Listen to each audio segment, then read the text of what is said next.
Play it again. I said what in the butt. I said what in the butt. Perfect. Yes.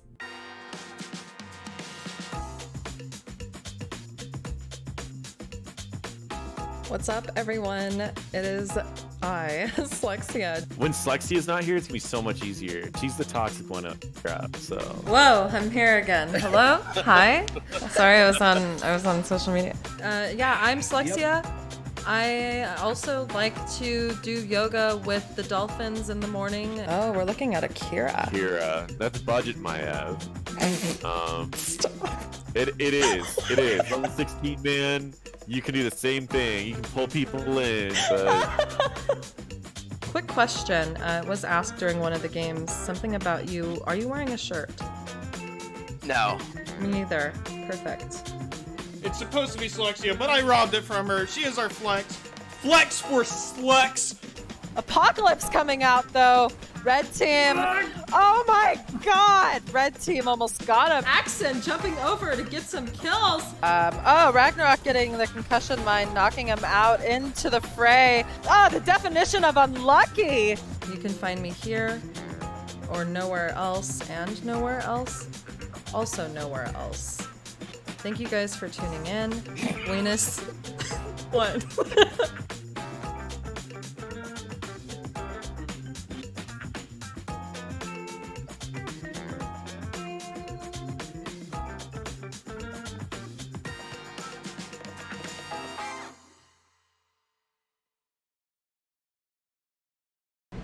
What's up, ladies and gentlemen? There's a 30-second delay. I think Coffee was just watching the intro. Oh no, you can hear that? You were no. I saw you watching it. Welcome to the Nexus Gaming Series, Season 10, Free Agent Combine. I'm Slexia, and I am joined this evening by the often duplicated. What is it? Never, often imitated, never duplicated. Coffee That Club sounds TV. like something. I mean, Yeah. Hello, it's Hello. Coffee, guys. He's casting here. I have Thanks for having me. I have my coffee and I have my coffee. You know what I mean? Yes. Let me take a sip of my liquid coffee. You can never get too much, that's for sure. Wow, when I pulled this up, I realized the green screen is still keyed and my straw has glitter all around it. Oh dear. Wouldn't So have it you're any other way. Respectfully. I love it. I love it. Hello, chat, and thank you so much for the follows. Those of you that just followed, Cozy Rate 8 and Thelma the Owl. Sounds intense. Oh, thank you. Yeah, we tried to be fancy, just really didn't want to show up in a burlap sack or anything of those of the sort. I'm realizing now the chat box is showing up over Coffee's body and face. So I'm going to try to fix that as I'm doing this. Coffee, turn up your mic a little. Let me try that. Coffee, say something. Testing. 1, 2, 3. Uno, dos, tres, cuatro, How's that? cinco, seis. Maybe mine's just too I can move loud. the mic closer to my face too. It's maybe. probably my mic that's like, I don't know, set to blast eardrums out if I'm being completely honest. I like to be the center of attention, but that's not going to happen tonight, as you will be. I'm just here for the ride and to control the camera. So anyway, we are doing this Free Agent Combine. What that is the members of NGS that do not have teams yet are competing against each other in just a fun type of tournament to show what they have. They're looking to get recruited. We're looking to see some big D plays. We're looking to see some maybe one tricks. We're looking to see some major stuff tonight. Like, we don't want to see any boring plays. We don't want to see boring heroes. We want to see what these people have. So, Correct. I mean, we got dressed Coffee. up for this. We got dressed up. Right. We don't get dressed up, for just anything, especially not in quarantine, right? I mean, it's a big deal to just put underwear on in the morning. So Yeah. this is a big event here, and we want to make sure that we see something good. Right. yeah. Underwear, I don't know her. You know what I mean? But I do know this is going to be spicy. I know it has been in the past. I got to call someone out for being a dirty well sniper in the past. It was great. They didn't get recruited, as you can probably imagine. No, I'm kidding. They probably did. We talked about wild turkeys in the past. Like, we don't know where tonight will lead us. Okay, I like where this is heading. Yeah, I'm This is excited good. for the ride. I do have a list of who we will be casting right now. I'll go over that really quickly. And then we're already in this lobby, and we're heading to Infernal Shrines. What's up, All Sai? right. What's up, I like Grits? Infernal Trends. As we can see here, we are casting Team 7 and 8. Those in green are looking to be recruited. Those in orange are recruiters themselves. And blue represents those that are subs. So we have a healer and a ranged assassin on Team 7 looking for a team. On Team 8, we have a tank, ranged, and ranged. So I'm excited for that. You know, tanks are hard to come by, Coffee. Super hard to come by because the tank is usually the shot caller, I feel, in most cases that I've run into. So not only are you looking for a great engager, peeler, but you're also hoping and praying that that guy's outspoken, that the guy or girl is outspoken, and a good shot caller as well. Tough to find. Absolutely. Very tough to find. And I mean, many people try to shot call and it's usually a mess, but enough about that. We're not going to be in the comms with them tonight, but we can speculate as to what they're possibly saying, which is my favorite thing to do. And we're in this lobby ready to go, so I'm going to let them know we're ready. Are you ready? Actually? Do it. I'm ready. All right. Ready. Ready, Freddy. Wait, I was given host. Yeah, I think that you are in charge of this no. evening. No, you're gonna be host now, Coffee. Really? Yeah, I'm gonna let Okay. you do that. I said you could just sit there and look pretty, but now that I'm thinking about it, my game has crashed many times loading into a lobby, and I don't want to be the reason we have to redo this whole thing. So So do you want okay. give yourself ref too. Let's make it real official, like a referee whistle. I am the referee. Literally Yes, would be. Here we are. Do we need to do anything else here, or are we I good? think we have to click start game because we have all Well, of this like There you go. Okay. actual responsibility now. Yikes. I'm starting it. Here we are. Infernal Shrines. Can you do an impersonation of that voice?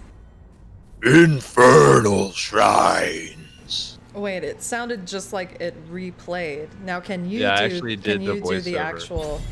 You did the voiceover. I get that a lot. Yeah, I get that a lot.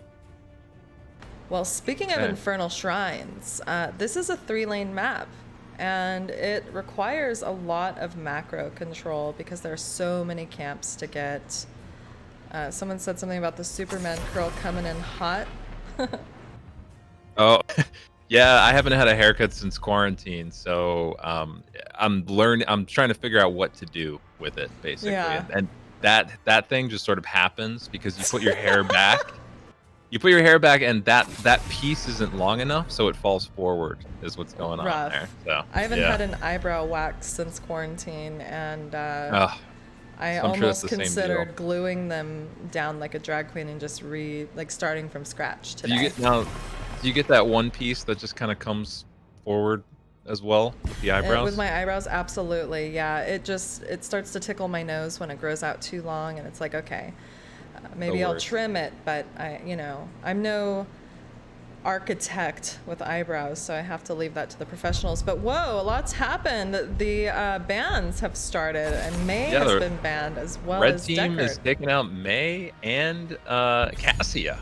They don't want to play against Cassia at all. Oh. And blue team Deckard, Li Ming, and that leaves up Tassadar for the red team, and that's a big pick, I think. First pick Tassadar. Yeah. Are you surprised about that at all? No, because he's pretty popular right now, and it's like if he's not banned, someone's gonna pick him up, especially if they're trying to show off what they have, playing the most relevant heroes right now, and he's one of them. Speaking of relevant heroes, Mephisto getting picked up by the blue team. Super relevant Both for a mage. mages are on the board already. It's really interesting to pick your mages first because I think the mages are the most easily countered. But we'll see how that plays out here for both teams. Yeah, well, I mean, during the free agent combine, these teams have never played together before. So they're just trying to pick their power picks. They're trying They're to show flashy. off what they can Got it. do. Yeah. And whether or not it gets countered and they just look ridiculous is none of our never mind. We're just here to talk Yeah. about, what they're doing and what they're picking. But an auto attacker for the red side, we see Vala. Vala's great on this map because she can keep her her hatred stacks up on the objective just by auto attacking the minions, and then when the team fight actually happens, she's fully up and ready to go in terms of her like attack speed, movement speed, however you're building her. But really good pickup, I think, for the red team. Yeah, not like that common on this map, but I can see the logic behind it with building hatred stacks. Sonya is a great ban. Yeah. She's a beast for macro and these objectives. And Anduin, an interesting healer ban. It almost feels like a target ban. Like they know the healer on the other team. I mean, of all the healers, Deckard was banned. I can understand that. Ruby's OP, but Anduin. Yeah. The one curious thing was the Li Ming ban. I mean, I know it's Li Ming's not particularly good on this map just because her orbs can't make it through the objective. And a Maiev on the side of the blue team. Oh no. This could get spicy. Okay. So because they've never played before, maybe they've been speaking and they're figuring out what kind of wombo to do. Maybe they're thinking of Warden's Cage Durance or something like that. Could be super disgusting. That could be gross. Pretty Blessed gross. Shield even.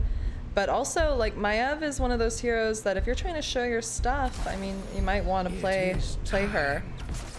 Final two so picks true. for She's red Maev's team, though. Final two, we've got Zul getting picked up. He's probably going to be the solo laner here. And we have Malfurion is last picked. Speaking of Maiev, though, one of the flashiest heroes. RIP! Big ol' Who left? peepee hands. Let's go. K-Wolf 55. Well, someone better have kept track of that. I was too busy. I was so excited for that draft, too. Me too. We'll see the same draft. The person just has to come back. Let's go to our scene of just us. Unlucky. What's up, Iris? I want to point out what Sai said in chat. Team 9 is nowhere to be found because Team 7, 8, 9. Good point there. Good point. Just Copy to standard. Yikes. Standard? There you go. Oh, okay. So everyone can just pick their hero. Okay. Yeah, we don't have to go through that. And we're waiting for K-Wolf to come back, right? Yeah, I don't remember the names. Thank you for remembering the names. You're so thoughtful. I'm trying to remember names because I don't want to call people by their heroes the entire time. I'm gonna try to remember names. Of course not. In draft though, no. I need. Oh, you're right. You're right, Kyle. Scoot my name to the left. It's a lot to set up. For a cast. Thank you. Yeah, Kyle, this looks fantastic, though. for your by the way, attention to detail. Your whole production. I love this. Looks amazing. I'm trying my best. Thank you so much. Thank you. Where's the other person? I don't know. It's MIA. We have until 6 to play 2 games too. I think right now, right? Yeah, basically. Okay. Like TikTok. We may only get one Wolf. game. Yeah. What is Iris saying in chat? It's never anything constructive, but I'll go ahead and read it anyway. It's like I've got handsome in stereo. Dang, Iris, that's the T, is what Imran says. Iris says, can you imagine how beautiful and nerdy their children would be? Ours? Ours, I think. They'd be gorgeous. Absolutely. They would. Yeah. Just Specimens, really. Absolutely.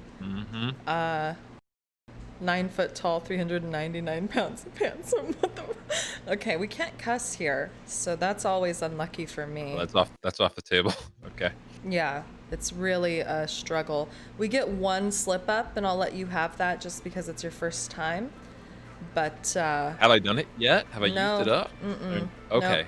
No. We still have that. It's like the that's in my back pocket. Life-saving token. Yeah, just have it. Okay. I'll try to use it when you least expect it. I can't wait. Like that's what everyone I live remembers for. what they picked. We've got it. We've got it on tape. So we'll run it back if we have to. Yeah. Kyle's saying the child would have wild eyebrows. We know that much. Now, for not having them done since quarantine started, they still look okay, right? They look good. They still look, They look very like nice. 2 eyebrows at least, not just one. I don't look like I'm spending my free time carrying, goat up mountain or anything like, that. I mean, and even if you did, that's a look too.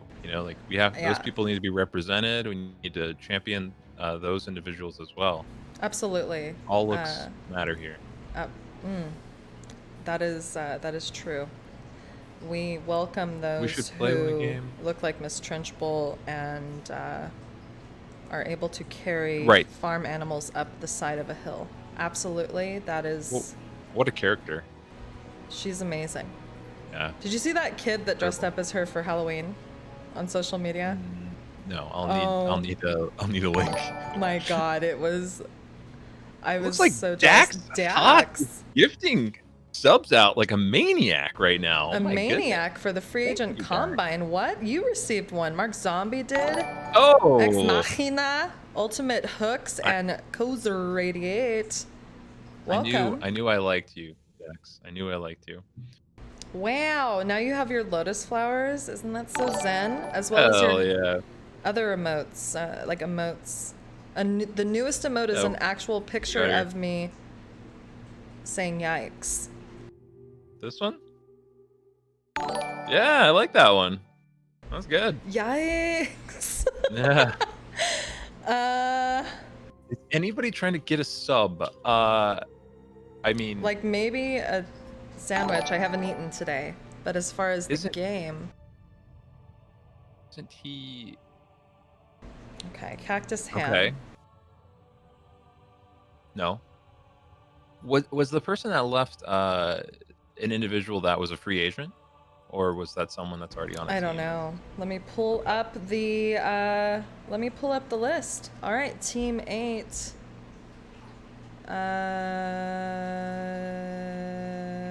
Odd Thought, Grace are recruiters.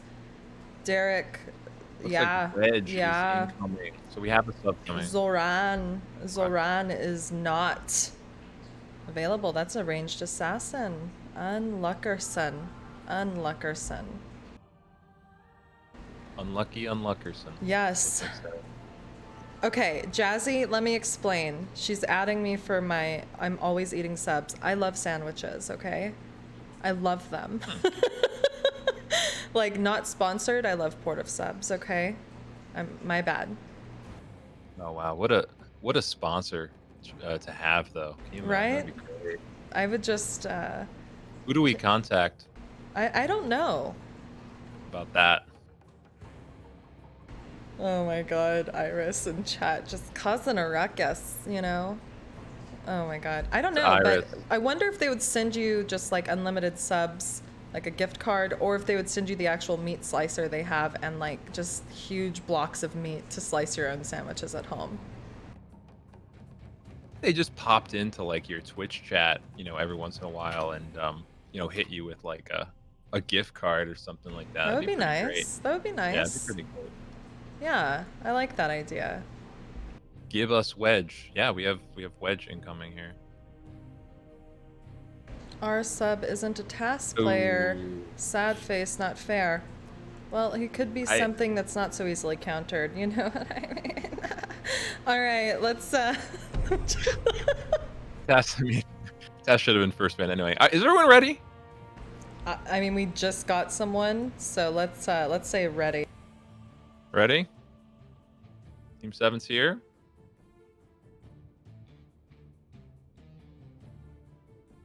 I think we're good to go. Yeah. I'm ready. Okay. Ready. Go. All right, I'm ready. I'm ready. And standard draft here. I'm just so- gonna go to this screen. All right. Now we can see we have a Blaze, Johanna, Lucio, Mephisto, Maev, Garrosh, Malfurion, Zul, Tassadar will be played in Vala, so that has not changed, but I think Blaze was the pick that we didn't get to see. Right? Okay. Yeah, Blaze was not. It was the last pick. Yep. So I I think we're good to go. We're getting We've got into the pass there it. as well. Yes. I'm excited. Me too. Absolutely just over the moon excited about this. We just have to get through this So- loading screen boss and we'll be good. So correct me if I'm wrong, but Team 7, 8, 9, right? I'm going to go ahead and correct you. Okay. I have little to no tolerance for jokes like that here. No. You know, as Big Bird tried to do the same thing in chat. But Fair. yes, actually, you're correct. It's the last we'll speak of it. Maybe it won't be because we have 3 hours of casting Team 7 and 8. So I was going to say, this is going to happen a lot, I think. It's going to naturally happen. We're not even going to mean to say it, and it's going to come out. correct so. me if I'm wrong. Team Seville. Oh my God, just get me out of here. I was reading Kegel from Iris. There's the word. Damn it, I took it. No, I'm kidding. Nothing. Let me just. It looks like we're getting there. So we were talking about Infernal Shrines, though. Macro intensive. Team 8 has Zool to handle all that. How does the matchup with Blaze and Zool work? I mean, Blaze has the new ability to really just burn those macro objectives and just clear waves. What is it, the adrenaline something or other? But I don't know. Let's get into that speculation after announcing these teams. Yeah. I'll go ahead and start with Team 7 on the left side. We have Tootie Moss on Lucio, Ban Kai. I'm sorry, I had to read that a lot. On Johanna, Root Beer Guy playing Mephisto, Korix on the Maiev, and Key on Blaze. And on Team 8, on the red team, we have Odd Thought on Malfurion, GG Grace on the Zool. We have Durka Dirk. Am I saying that right? Durka Dirk on the El Jefe. And we have Captain Wedge. We have our sub on that Tassadar. Perfect. I feel like the game sounds are super loud. Let me know in chat if it's just not working out. But what I was talking about was Blaze and his Adrenaline Stim Pack, which he did pick up at level 1, has been buffed, and really he's just able to burn down waves, burn down camps, and have a lot of impact. Maiev getting flipped there into the opposing team, but she's Maiev, so Korix is going to walk away from that. How many times have you played Maiev and forgot, oh, I have a D to use? I only play 2 heroes, so I've never. Right. But Yeah. the rotations coming out here from Team 8 look pretty sweet. They're already grabbing a camp. Right, I love that. Love that for Yeah. them. Love that for this map. This gives them the opportunity to pick up the neutral camp if they'd like, and it looks like they're Korix doing is that. But exposed oh underneath. my God! Uses his trait to avoid the garage throw. That was sick. Love to see the Gonna D be a little bit of fight used here. and save someone's life, which is what happened. But they went back in for seconds, and I don't think it's going to be so great for them as they That's the wrong direction. They got annihilated. Turn down the game I think audio. Yeah. Korix was trying to escape for a third time there, but he used his E to actually re-engage into the fight. I think Panic reactivated it, went back in, and got annihilated there. So Yeah, that was a bit first kill. rough for them. We do see level 4s picked up already by Team 8. Team 7 just getting them as well, and this is looking like a highly favored red side of the map here, bottom, with all 3 of the Pretty good for siege Team camps 8. being picked up by Team 8. Now Maiev is having a little bit of an issue clearing bottom lane right now, but the good news is blue team realizes that they are trying to steal their goat men here, and they're going to shut that down. One thing I'd like to point out too is, I mean, Maiev is constantly alone in this lane, and with as together as Team 8 is, I mean, I'd be so terrified of those rotations.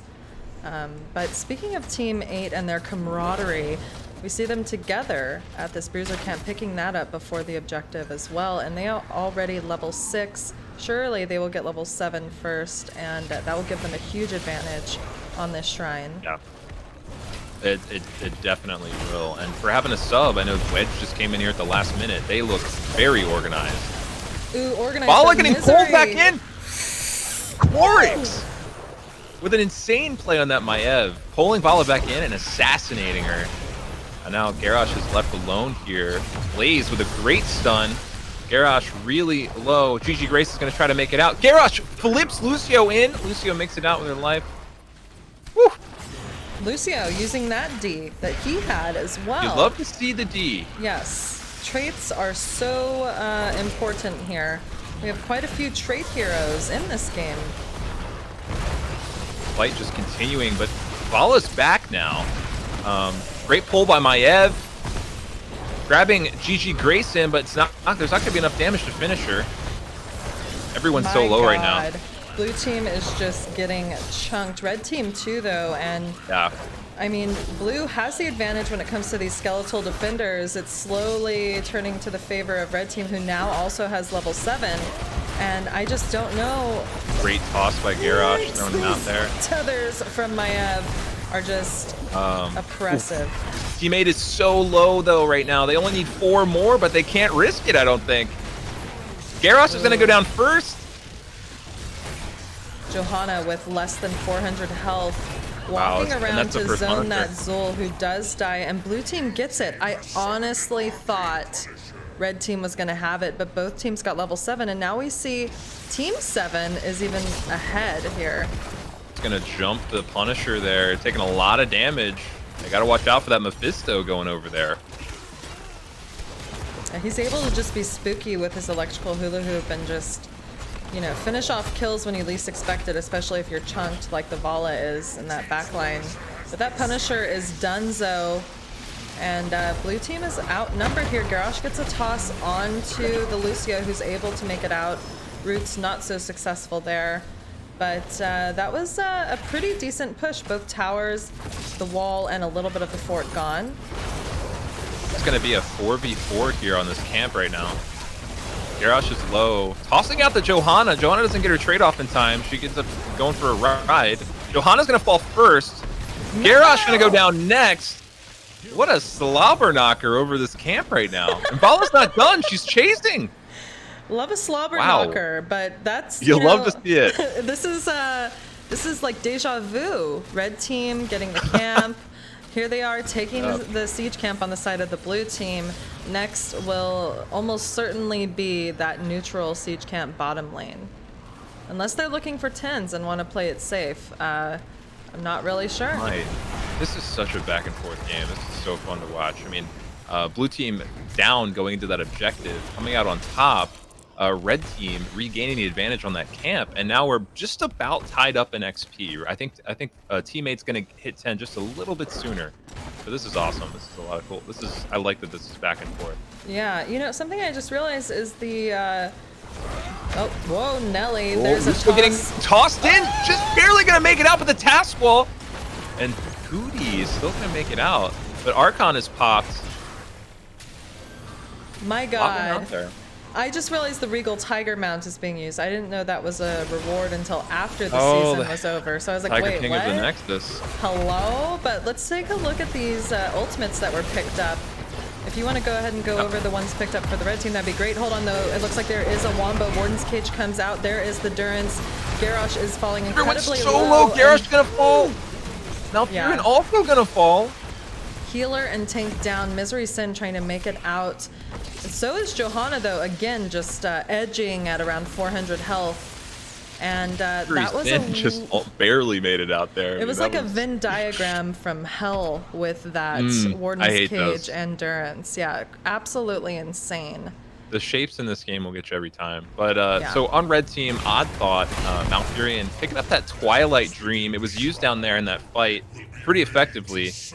Dirk picking up the Warlord's Challenge. Vala grabbing Reign of Vengeance. Zul grabbing that Poison Nova. And Captain Wedge picking up Archon.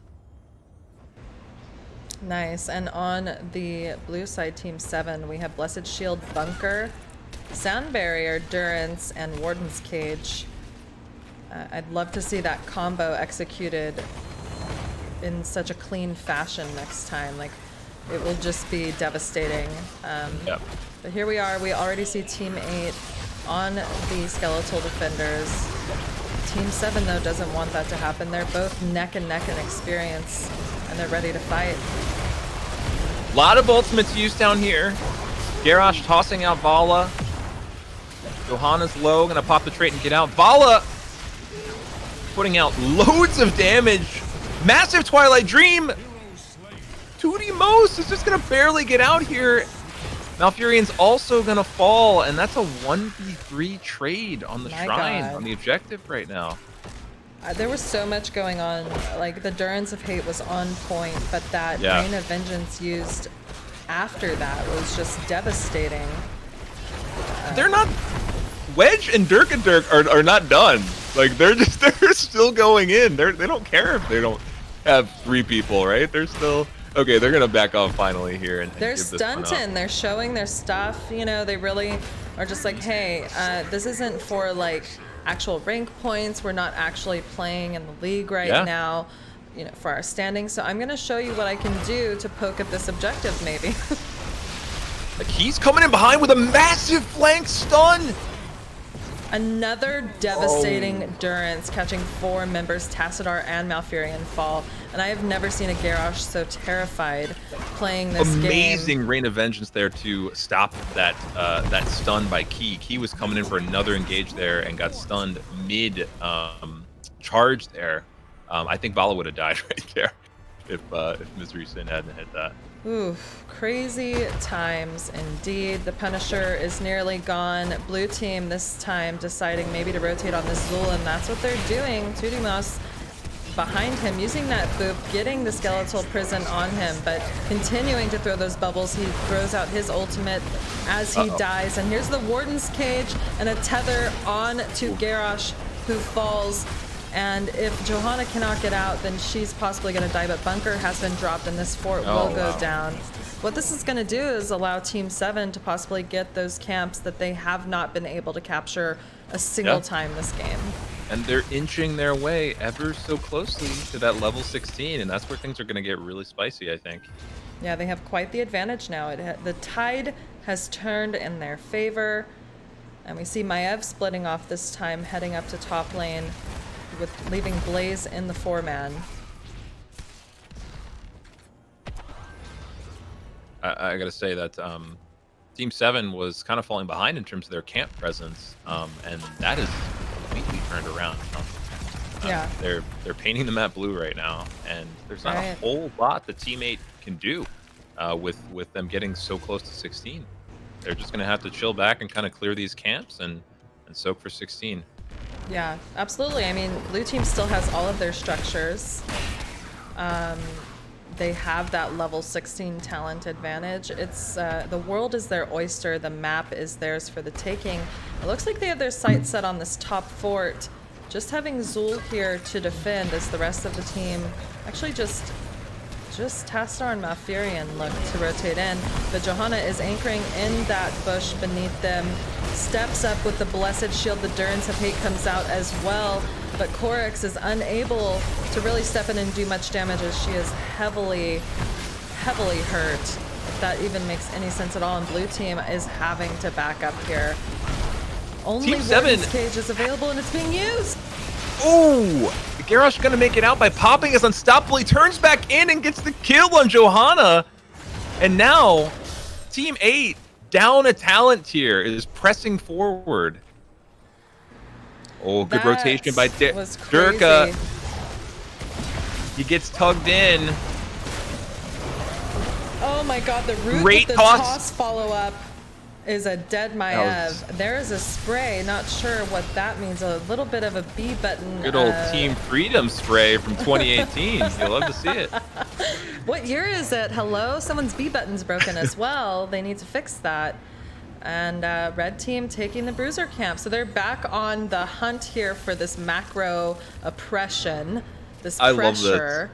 love this. They did exactly what they need to do in top lane. I didn't think that they could win that fight in top lane, but they did, and then they invaded and took the enemy's camp. Now they get to grab their own and fight on this shrine on equal talent here. This is awesome.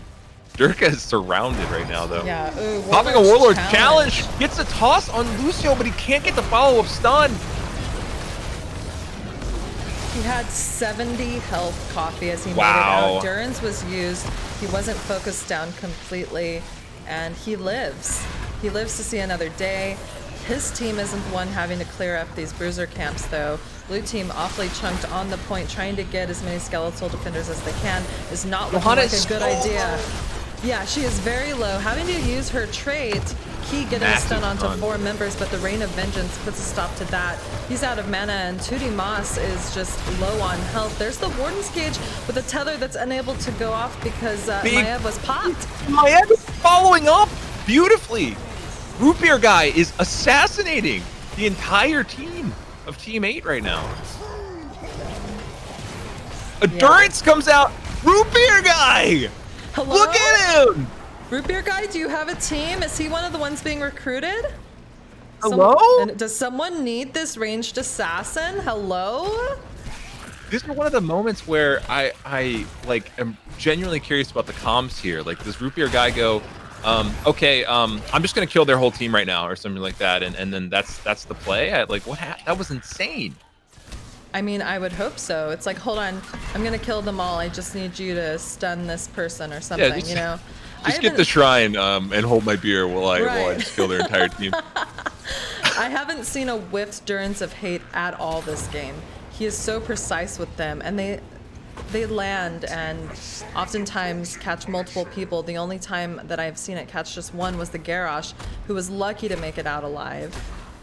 And this is a Frozen Punisher. We'll be disabling this fort top lane. Just Root Beer Guy here, though. I mean, blue team looking for level 20, probably. Exactly. I think Team 7's not really going to try to do too much with this Punisher, although they are all rotating top lane. But I think that they have their eyes set on 20 here. But Team 8 needs to do something here. They need to fight past this Punisher, and they need to get some kills before level 20, I think. Root Beer Guy demolishing Captain Wedge. Korix going in. Interesting placement for the Warden's Cage. It's almost like a zoning ultimate, and Korix is having to back up, but Sound Barrier used at just the right time. Great Sound Barrier. Oh my god. Still, though, can't really step up as they are awfully low, but they are very close to 20. There is a toss onto... Johanna's going to get tossed in. Yeah. But they're doing so much damage. I don't know that that's the target you want to toss in, right? But she just got annihilated. The bunker was dropped, which was super clutch, but unable to really click it because of the Warlord's challenge. Wow. She did die. And they are just like 3 minions from level 20 on Team 7, but they are down their main tank. So I feel like this game is still anyone's. That was exactly what Team 8 needed to do. They needed to get a kill there. Sure, they're not going to hit level 20 first here, but they are picking up a lot of XP. They got that kill, so there's not a whole lot that Team 7 can do, and that's going to allow Team 8 to get level 20 by the time Johanna's back up. I mean, Team Maev 7 is outnumbered, though, looking to still possibly fight. A great Durance! What? And Root Beer Guy's working his magic. Dirk's going to save Grace. Captain Wedge is just poking in the back line, doing so much damage on that Tassadar. I thought somebody said that Captain Wedge didn't play Tassadar, and that he was just subbing, but he's popping off his Tassadar, it looks like. I mean, everyone's played him in a few brawls. Also, Ultimate Hook's just a little disappointed that you didn't say hold my root beer instead of beer when talking about what the Mephisto may say. What a missed opportunity. Johanna's going to get tossed in again. It's not going to work out for him this time, and Root Beer Guy is going hard in the paint. Archon is out. Poison Nova is out. Dirk going in hard. They want the Blaze. Oh my god, everyone's stunned. Bunkers pop, they don't get it. Tether. This is going to be almost a 5-man team wipe, if not a 5-man team wipe. My gosh. Okay. Tassadar is going to fall next. Root Beer Guy is taking out everyone. We could have seen all of them killed. I don't know what I'm talking about, honestly, when it comes to speculating if it's going to be a 5-man team wipe. But Maev and Mephisto together somehow is super disgusting and is working. heavily in the favor of Team Yeah. 7 here. It is pretty disgusting, Yeah. this combo that they're using here. Yeah.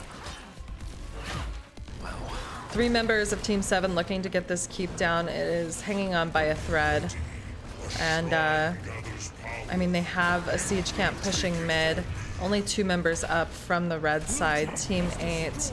I'm a little surprised that Team 7 didn't try to end the game there. They killed 3 people. Bottom keep was very, very low. I wonder if that was a little miscommunication on their part there. Possibly. I mean, I've seen games this late, especially on this map, on this shrine in particular, where if blue team loses here, they could possibly lose the entire game because of the push power level of this Punisher. And all 5 members are up, so this is going to be possibly the last team fight of the game. They have Shrine advantage right now, and this Punisher's going to be marching down bottom lane, the one that doesn't have a keep. Teammates, this is a tough spot to be in, teammate.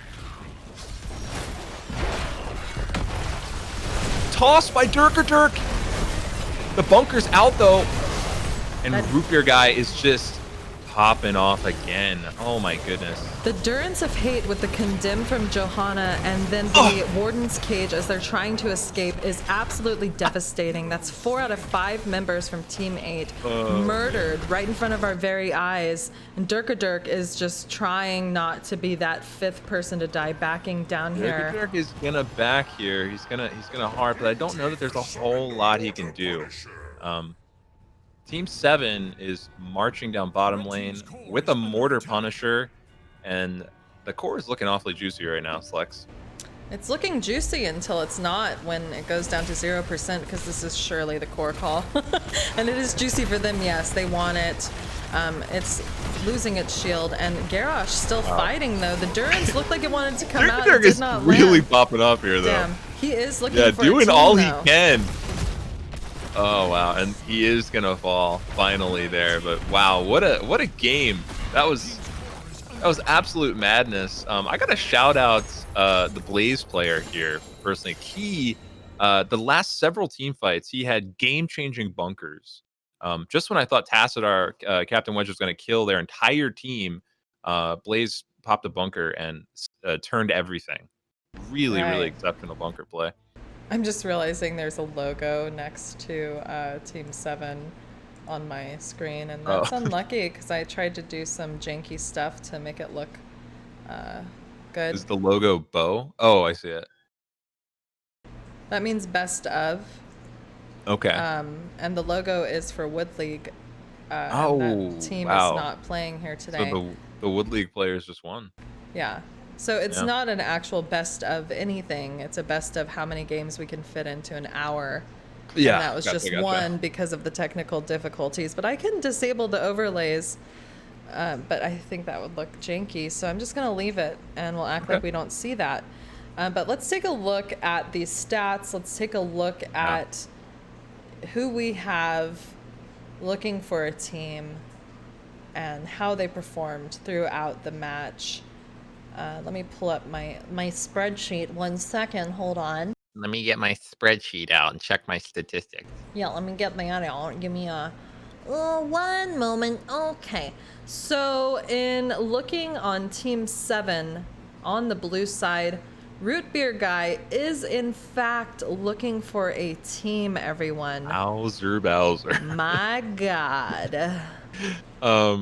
Root Beer Guy, I can't stress enough the impact he had on that game. Just devastating the opposing team. I mean, it's super hard to position yourself when you go in with your lightning as my Ev, and he somehow just knew the exact right angles and the perfect distance every time. I mean, it felt very, very strong, and there wasn't really a whole lot that Team 8 could do to stop it. It felt right. I mean, it's just unpredictable damage on Mephisto. I feel like he's just so slimy and slippery, and it's just like, where is he coming from? Is that his shade or is that really him? Like, what am I dealing with here? And he does so much damage. The other person on Team 7 looking for a team would be the Lucio, 2D Moss. looking for a team with those clutch sound barriers, I Yeah. would highly recommend 10 out of 10. But let's not discount how Team 8 performed and who's looking for a team. Dirk is looking for a team. That Wow. Garrosh player who survived when you never would have thought a Garrosh could have lived there. Not only was he surviving, but he also had some exceptional engages there. And I think if it weren't for Bunker, I think that Dirk would have been the deciding factor 9 times out of 10 there.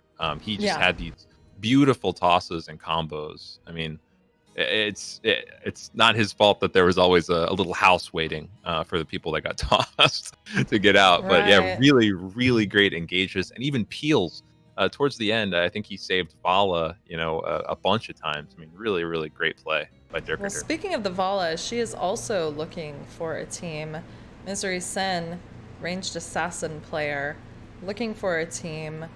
The information, let me pull Yeah. it up right now to hit them up in Discord, is here. And if you are a scout looking to recruit them, by all means, take that info and hit them up. Yeah, Misery Sin played great as well. Really great job keeping hatred stacks up. There was a beautiful Rain of Vengeance in there that stopped this engage from the Blaze. I mean, just really, really high level play that is flashy in its own way, right? Like, Right. if Blaze lands that 5-man stun, right, the team fight's over. Your whole team's dead, and just Rain of Vengeance, knowing that was incoming and throwing down a Rain of Vengeance, like that kind of heads up plays, it can be huge when it comes to games. So really great play coming out from the Vala player as well. Yeah, and I can't get over Team 7 though, and the Durance of Hate, followed by the Condemn, with like the Warden's Cage to catch them as they were running away. Yeah. Like that was devastating. Whoa, Nelly. Yeah, somebody said 6 death Maev, but I gotta say that all those 6 deaths were some type of really sacrificial Warden's Cage that was the entire team fight. Like I don't think I saw a Warden's Cage that got less than 3 people. Like Right, it was, like it was really really good. if it's gonna lead to a slaughter, like Mhm. take one for the team. Like, Yeah. it's a trade and then some. So. Mhm. Yeah, it was a really good match. There was a lot of back and forth and super exciting to cast too.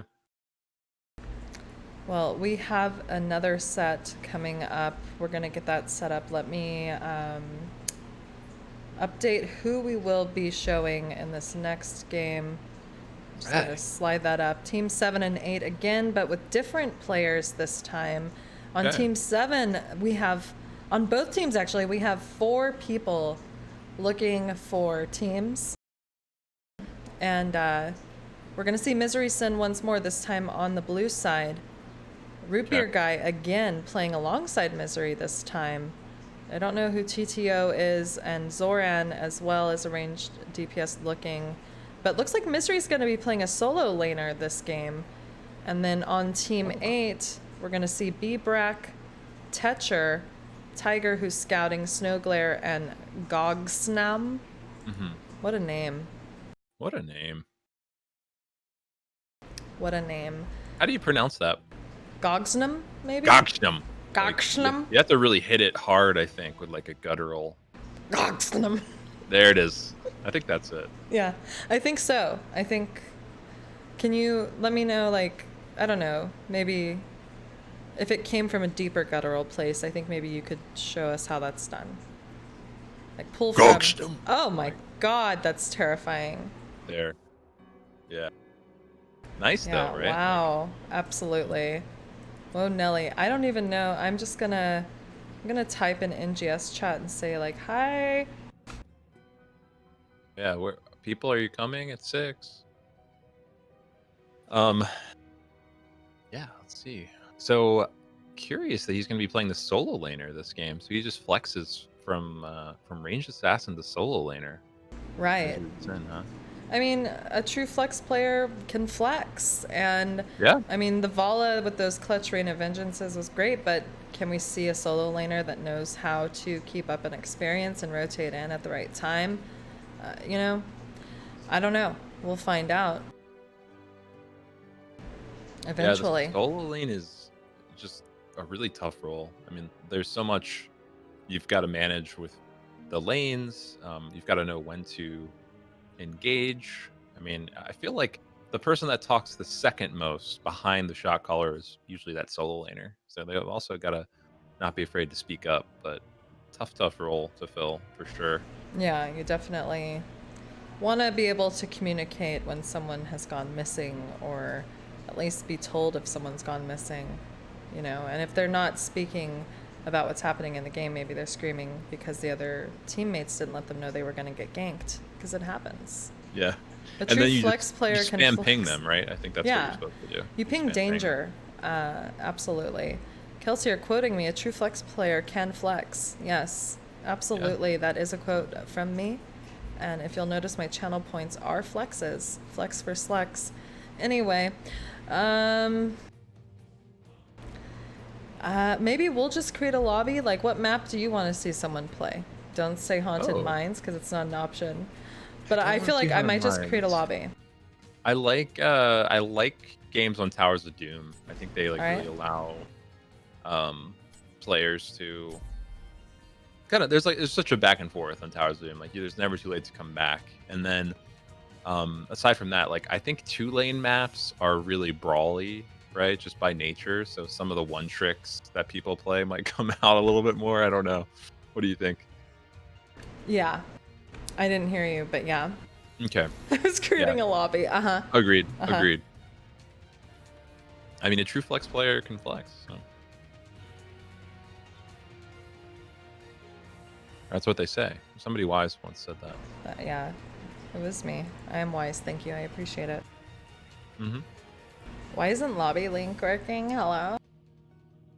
Hello? All right. Okay.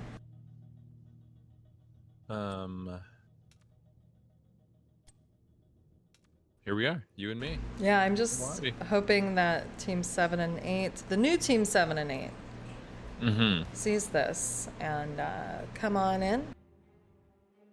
I might just start calling them red team, blue team. I don't know. Okay. Because it's not Odd technically thought. Team 7 again, because there's a new person on there, you know? Right. I mean, I right, guess right. it is, but they just have somebody swapped out. I don't know. It's just how it's set up by Wedge. He put this all together. So we have 2 members out of 10 here in the I love lobby. that Wedge. Wedge is like, I'm not a Tassadar player. He comes in and fills the role that a different player selected and just crushes on Right. Tassadar. Like, he even got a kill in that last team fight, even though it was like, it looked so one-sided. I'm pretty sure Wedge just turned on the enemy team with Archon and got a kill. It was pretty nasty. Yeah. How do you, I mean, in retrospect, do you think that Black Hole would have been better against the Maiev and kind of like that diviness? Possibly. I mean, the only issue there is that Archon is also just survivability too, you know, and they were just getting dove so hard by the Blaze. I don't know.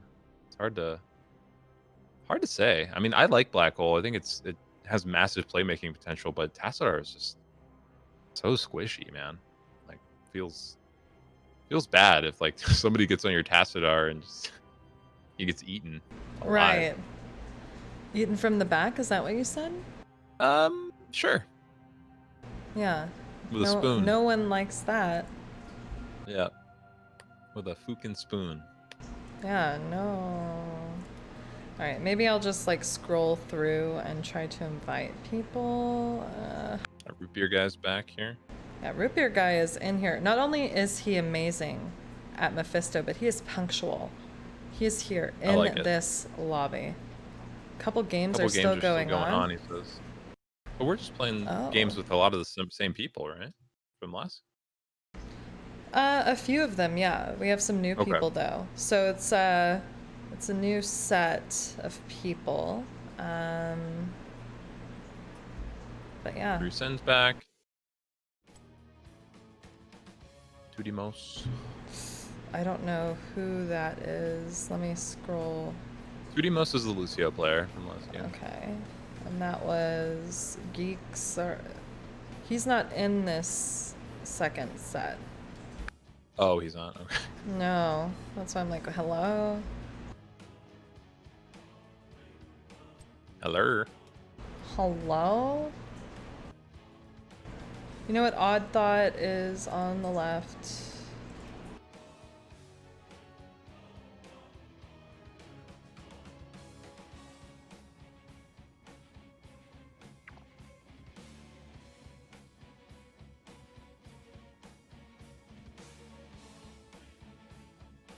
Also, Kelsey or hello. I see all of your ats in caps and not in caps.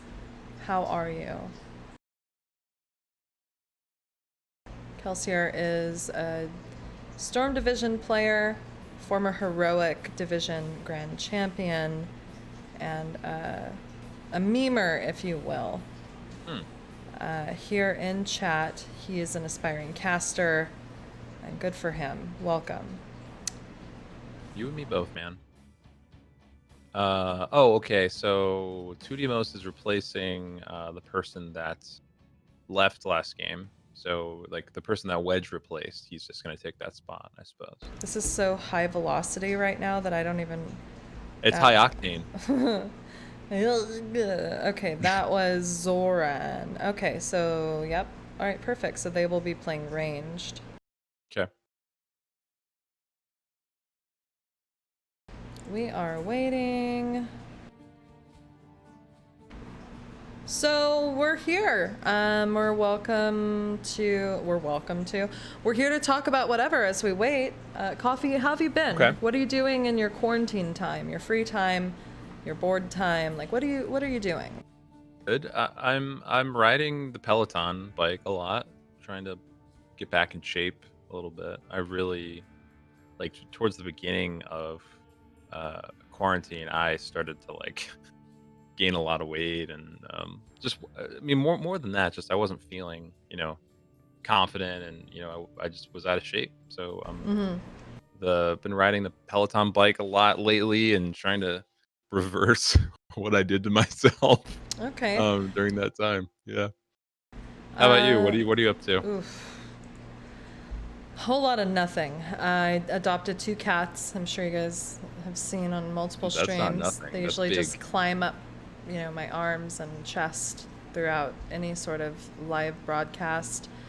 I've been really trying to stay busy and been mostly unsuccessful in that, if I'm being honest. It's like, how am I going to stay busy? I guess I'll play more video games. I've tried a few games. I recently started playing the game Raft. Have you ever seen that or played it? I've seen streams of that. Yeah, I've seen streams of that. It looks really silly and fun. So I've been playing it with my friend Rag and not Paradox, and I streamed it the other night, but I got hacked while streaming. And What do you mean? like, I guess there's a way that people are able to come into your game if they figure out who you are. And they came in and threw a whole bunch of trash on the boat and started destroying the boat. So The hell? yeah, it was messed up. We were having the most zen time, just like, surviving on a raft made of like wood and plastic, and then these freaking hackers come in and just start hacking our boat away. I have a clip in my clips if you look for like the past 7 days. I posted it to the Raft Reddit, like, hello, has this happened to anyone else? And anyway, it got downvoted, Wait, what? Why was it downvoted? I don't understand Reddit. I don't know. A couple of people commented saying that happened to them too by the same people, but it just has like 1 upvote. I'm assuming like just everyone's like, okay, that's not what this is about. It's not like the HOTS Reddit where you can just complain. You know what I mean? It's probably more uplifting than that. They're just like, oh, what is this? This is not how to, I don't know, build something fun. I see. So yeah. That reminds me of when I used to play Rust, and it's similar like aspect of just surviving, and you could freeze to death, you can die of hunger in Rust, start the game naked, and you're just trying to survive in the wilderness, right? And wow. you would build up your base and create a house and you'd have to, cook for yourself and stuff like that. And then somebody just like the server I was on just, I don't know, spawned themselves with like full Kevlar and like assault rifles and just took me out, dude. Absolutely annihilated. Permadeath, actually, Wow. too. So, Yikes. Yeah, that's no Bummer. fun. It's like you're like in this routine, like in a game like that, right? Like I was yeah. just like cooking fish and like fishing, planting stuff and blah blah blah, and like Paradox and Rag were out hunting sharks and like smelting things, and all of a sudden these people joined the raft and I'm just like, oh, and I thought they were super nice, just giving us stuff. They're like, here you go, and I'm like, thank you, and then it's just they start hacking the boat away, and it's like, just this trash. is some Yeah. fucked or rip. Oh. I took the token out of your Wait. back pocket. You can't have mine. All right, that was my slip up for the night. This is some messed up ish. What's up, J McG Reclaw? Yeah, uplifting and hot's in the same sentence. Keck W. Actually, this is a very uplifting event. If you do not know, this is the Free Agent Combine for Season 10 of Nexus Gaming Series. We are heading to Towers of Doom for the second grouping of Team 7 and 8. Different Team 7 and 8, but we're a little slow to get this lobby going, so... There's a few games finishing up, apparently. Thelma the Owl is going to join us, though. Perfect.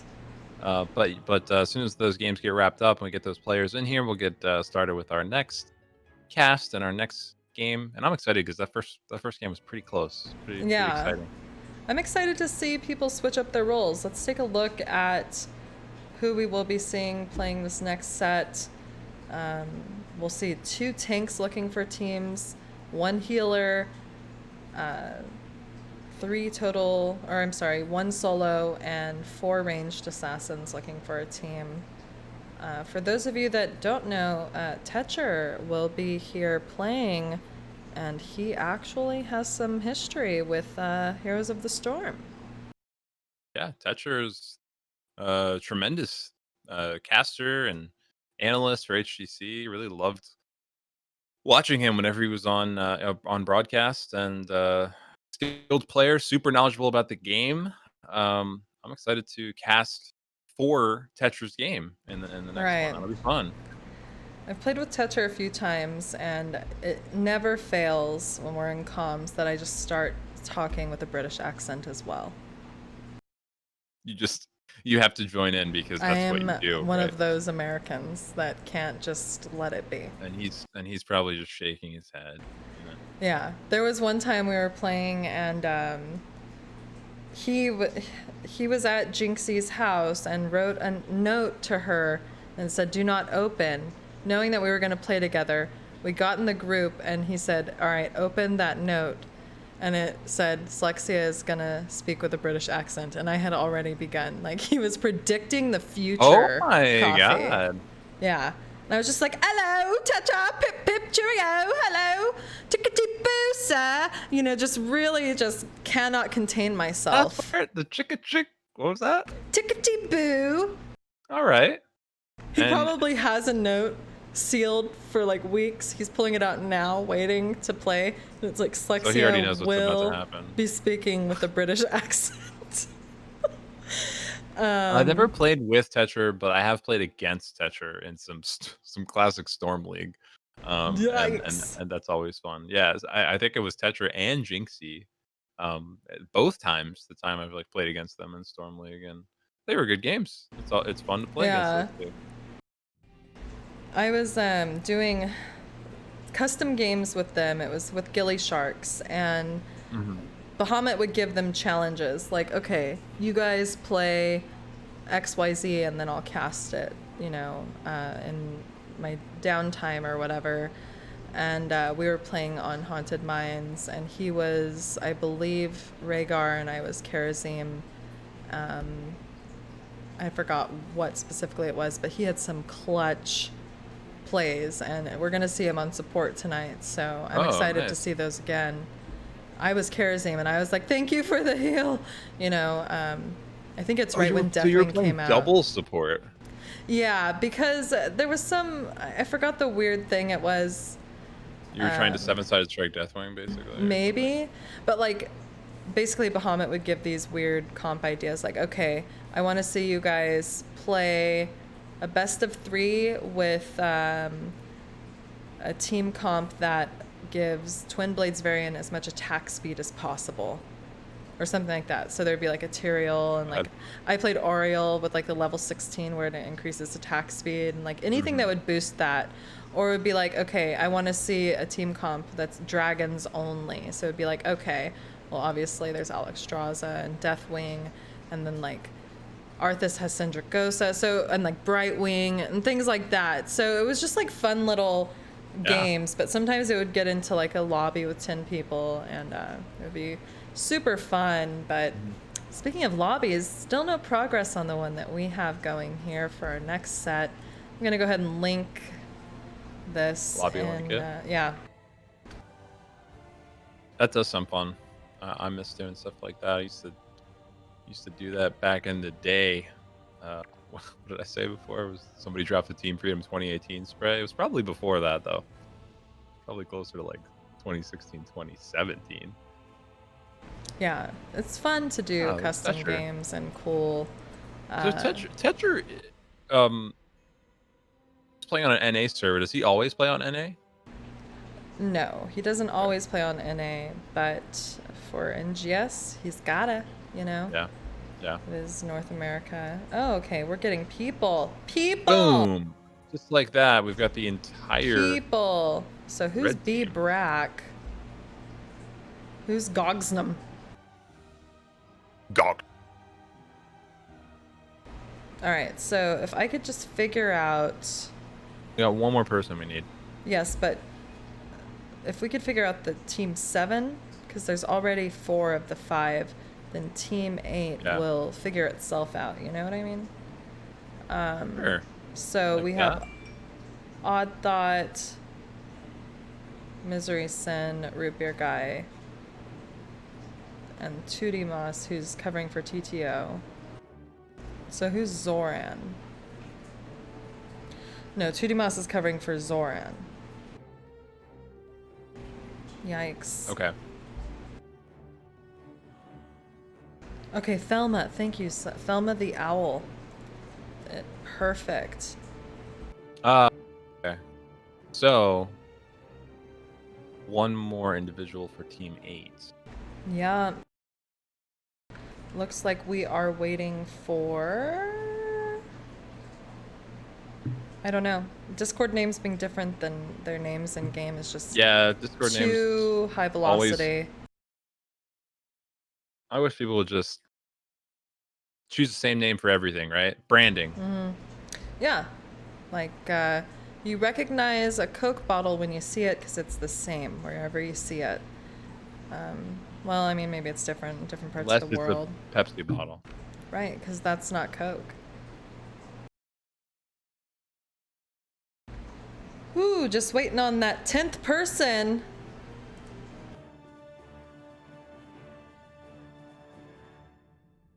Tenth person hype.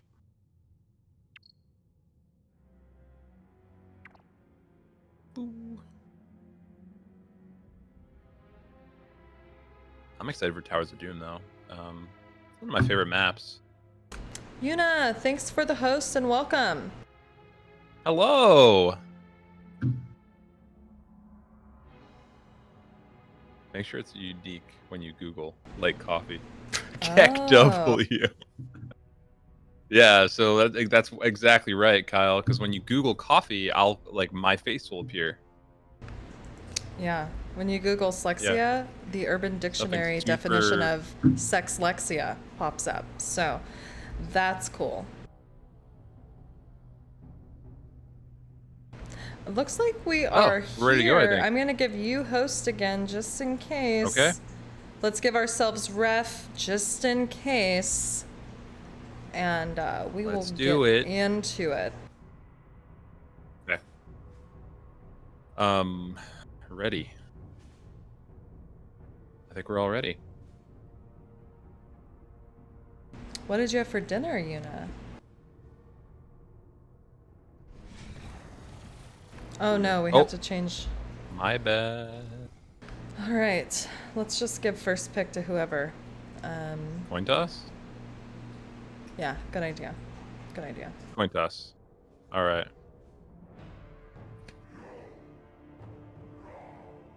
My God, they're so antsy. Want to buy draft?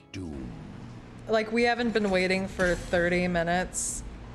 I just. It's funny. Who said that? Because that will put a ding on them and their ability to get a team. That kind of behavior. No, I'm kidding. Kinda. Oh wait, let me go to the draft screen. Rip. Here we are. Towers of Doom. Well, blue team gonna get first pick after the coin toss here. Good for them. You know, Yeah. it's one of those maps where you just hope you get first pick, especially with the way it is right now in HOTS where you want to ban Mei, Cassia, Tassadar. It really allows you to possibly pick up Zul for double soaking or something that's really strong in the solo lanes. Yep, I was just gonna say, I think it's a common, super common tactic, especially on Towers of Doom, to just have a double soaker in top lane, mid lane, and then you just run it down in bottom with a Yeah. strong 4-man. Because whoever controls bottom lane can walk pumpkins in. I mean, They're called Pimpkins, actually. Yeah, Pimpkins. Okay. I remember that. As in like Pamela Pimpkins. Pimpkins. Yep. Cassia ban coming out for red team, nothing too surprising there. And then the Tassadar ban for the blue team. It's like it's a tale as old as time as far as Right. I've seen here so far. So Like, someone has the burden of banning one thing or another. Cassia definitely had to be banned by the red team, or else blue team would probably pick that up if they have a Cassia player. So they have that burden. The Tassadar ban is a hit or a miss. You know, there may not Tassadar be a was Tassadar nerfed player. a little Yeah. bit. I mean, Cassia's nerfed too, but I still think she's a little out of control. But Yeah. the Anna ban. I think that's a strong ban on Yeah. any map. Deckard Cain first pick, though, is pretty Deckard's strong, too. Very strong right now. I would have picked up a first pick Zul, though, if I had a Zul player. You cannot beat his ability True. to double soak. Like, at all. Yeah, Zul's super strong on this map, but just because of what I mentioned previously, where you double soak top and mid, and you run it down as 4 bottom. So we'll see. All right. Snowglare picking up the Jaina with a Tyrande pickup by Tetcher. I know Tetra plays a lot of Ooh. Tyrande. Yeah, so this could be interesting. I wonder if they're gonna try to double soak with that Jaina. Blue team picking up the Diablo. Super powerful right now, and with these...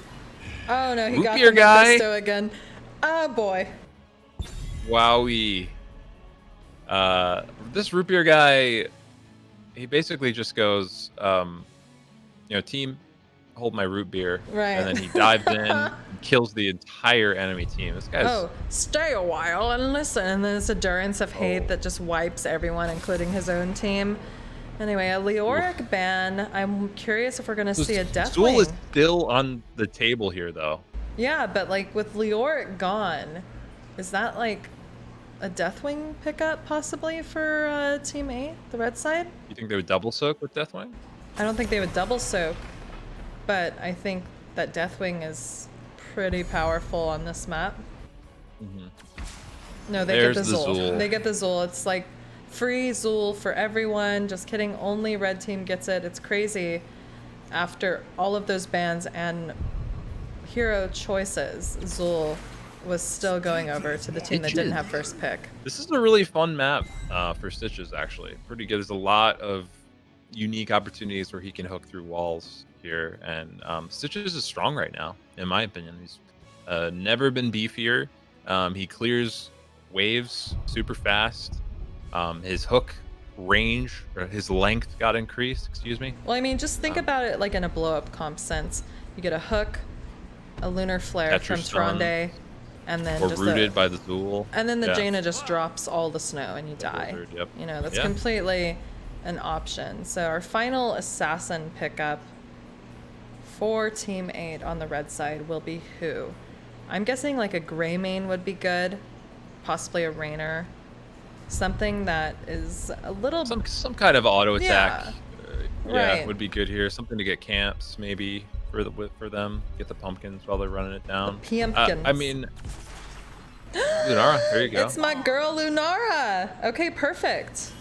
I love a Lunara. So this is a really interesting comps from both teams. I like the Falstad on blue team, and Thrall, really excellent pickup as well. Super beefy. Yeah, I think it's great. How do you think they're going to do lanes? Because red team is definitely going to try to double soak with that Zool. I don't know if blue team's going to try to double soak. I think they might try to just rotate a little bit more cleverly and get some picks with their comp. Right. I'm not 100% sure.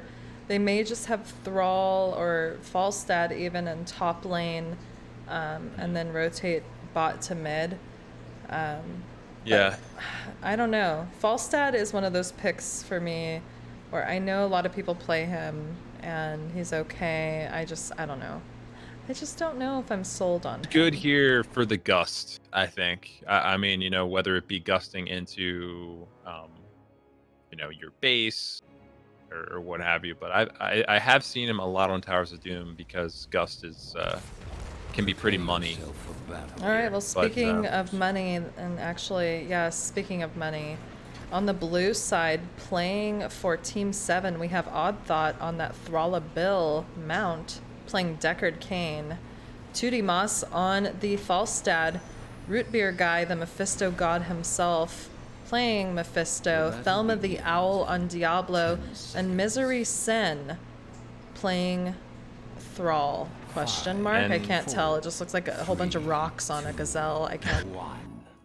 On the red team, we've got Tetcher on Tyrande, Jaina on, Snowglare on the Jaina, Geo Xerus on the Lunara, Tiger is playing the Zool, and Aura is going to be hooking all day long on the Stitches. Yes, she will be. Absolutely one of her hobbies, just hooking. And, you know, I have debated how to say that Lunara's name many times before in casting. Xerus? Is it Giraud? Is it French? Oh, wow. Is it, you know, like... I mean, I'd like that. I like the way that sounds. We could make it that. Yeah, but there's no O next to the U. Maybe we should ask Techa. No, I'm kidding. Oh, my gosh. He's going to kill you. Aura, first hook coming out, is not going to land. Sorry, I'm not even following the game. I'm laughing at myself. My bad. Looks like blue team is going to start working on their Pimpkins. Red team senses it. They're going to try to move in, possibly invade here. Hook doesn't connect. They grab a Pimpkin. It does connect with a Pimpkin, though. But Thelma the Owl taking a lot of damage, going to have to back out. Goes back in, gets the stun on Lunara. Lunara's in a world of pain right here. Root Beer Guy is smashing root beers. Yeah, smashing root beers, taking names. I think that's how the saying goes. Thelma the Owl! Big slam! Woo! What in the and world? Odd Thought's looking awfully juicy. Tries to go back in to grab some rubies. So low. Misery Sin's going to try to rotate down now. Uh-oh. Thrall's here. I mean, they are low enough to where Root Beer Guy! Falstad's going to fly in! Dana's so low. Snowglare's going to fall. Tetcher is looking juicy now. Deckard Cain coming in with the body block. Can Tetcher make it out alive? I don't know. It's going to be close. He did. Oh, I honestly thought blue team was going to kill all of them when Thrall rotated down. Imagine if he rotated down just a little bit sooner. Holy moly. Yeah. The British is popping out. Lol. Ooh, want to become famous. Think Hell about yeah. this. Just kidding. Go ahead. The thing about this, though, is that red team... Like, Zool was soaking that whole time, and they already have a level lead. Yeah. I mean, it's like, yes, they're even on kills, right? You know, not much structure damage done, but a level lead already for the red team just because of that Zool soak. It's kind of nasty. Yeah, it's impactful AF on this map, and you really need it. You need it consistently so that you can own this bottom lane. Which is the only lane that matters on this map. It really is the only lane that matters here. Stitch is throwing out a hook, not going to connect. And blue team's going to be interesting. able to clear up these pumpkins pretty easily here. Yeah, they're focusing on clearing that. There's a wall bang onto Aura. Tetcher was trying to channel, but having to step back and look at healing his team. Thrall was able to channel his altar and is rotating down. Will be a brief 5v4 as Zul makes his way down again. There's a hook onto the Falstad, who's taking a lot of damage. 2D Mo's taking so much. Out of there. The zoning Dorito by Deckard Kane did catch Snow Glare, and she is backing up. Ruby's word dropped down, which does do a little bit with the healing, and Tiger comes in with his scythe, but he is just surrounded by 4 members and falls alongside Thrall. There is a flip onto Tetcher as Odd Thought tries to make his way back to his fort, but dies to the poison damage from Lunara. That is a 2-for-1, and I believe... I don't think they're done yet, though. I mean, 2D is backing right here in front of everyone. Elma the Owl's taking a lot of damage. Oh, no! I don't know if you should have backed right there. No, you do not back right there. That's why I was like, he's Hard to backing say. in front of hard to say. I don't think that's a good idea. I don't think so. Okay, yeah. Pimpkins up again on the blue side. Red team looking to take those with 2 members dead. It almost might be free for them. But they're afraid of There's Root Root Beer guy, though. Yeah, you mean, gotta watch out for that guy. I It's think like they're gonna having ultimately back up. 25 players on the blue team having this Mephisto player. It's really terrifying. Hook but lands they're on going Root Beer for it. guy, but he's gonna go back in. Pimpton's gonna go over to red team. Misery Sin's rotating down though, and suddenly we have a 4v3 on our hands. Ooh, a huge charge and wallbang and flip onto the Lunara, who is now able to make it out safely, not even concerned. Make it out. And Gotta here's care. the issue, is now we have a 2-level lead. Right. And Zul is continuing to out-soak. Just top mid, top mid, top mid. I mean, all of this brawling is great down here, and it's exciting to watch, but Zul is playing the long game in the top lane, and Falstad's not really able to do much against him. Yeah, that's Seemed the like. most relevant thing on this map, in my opinion, is the ability to double soak, and they did not answer to that on the blue team, and they're just trying to figure out who fits best. Is it Thrall? Is it Falstad? Who is it? There is the Bone Prison on to Misery Sin as Tiger backs up after trying to rotate in, taking too much damage. This is a double altar phase coming up, and level 10s are on the horizon. A huge lunar flare on to Falstad, and he falls. Excellent follow-up. That's exactly what they were looking to do with the hook lunar flare combo. That was insane. Whoa, Diablo Nelly. is on the wrong side of the map here. Yeah, what Leaping happens. Strike, and he is donezo. Odd Thought, the next one possibly I think to Odd Thought's fall. gonna make it out. Deckard Kane's actually Yeah, he's a busted. tank. He's alt queuing like Yeah. his life depends on it, because it does. But those Oh, Pimpkins it was are such going an to be interesting heading engagement. down. Wait a second. Hold on, Coffee. Thrall was able to channel their altar even though they're down 10, so even though... It's pretty good. Yeah.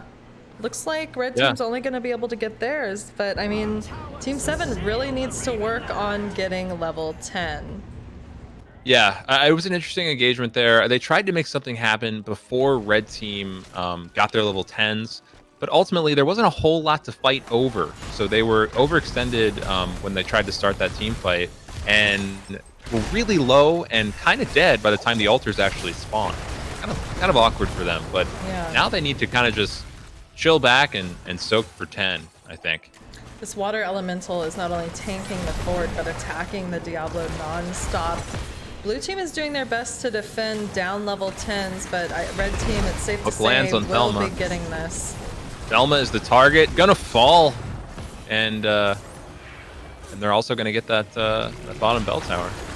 Oh, Root boy. beer guy goes in and gets annihilated. He got gorged, Coffee.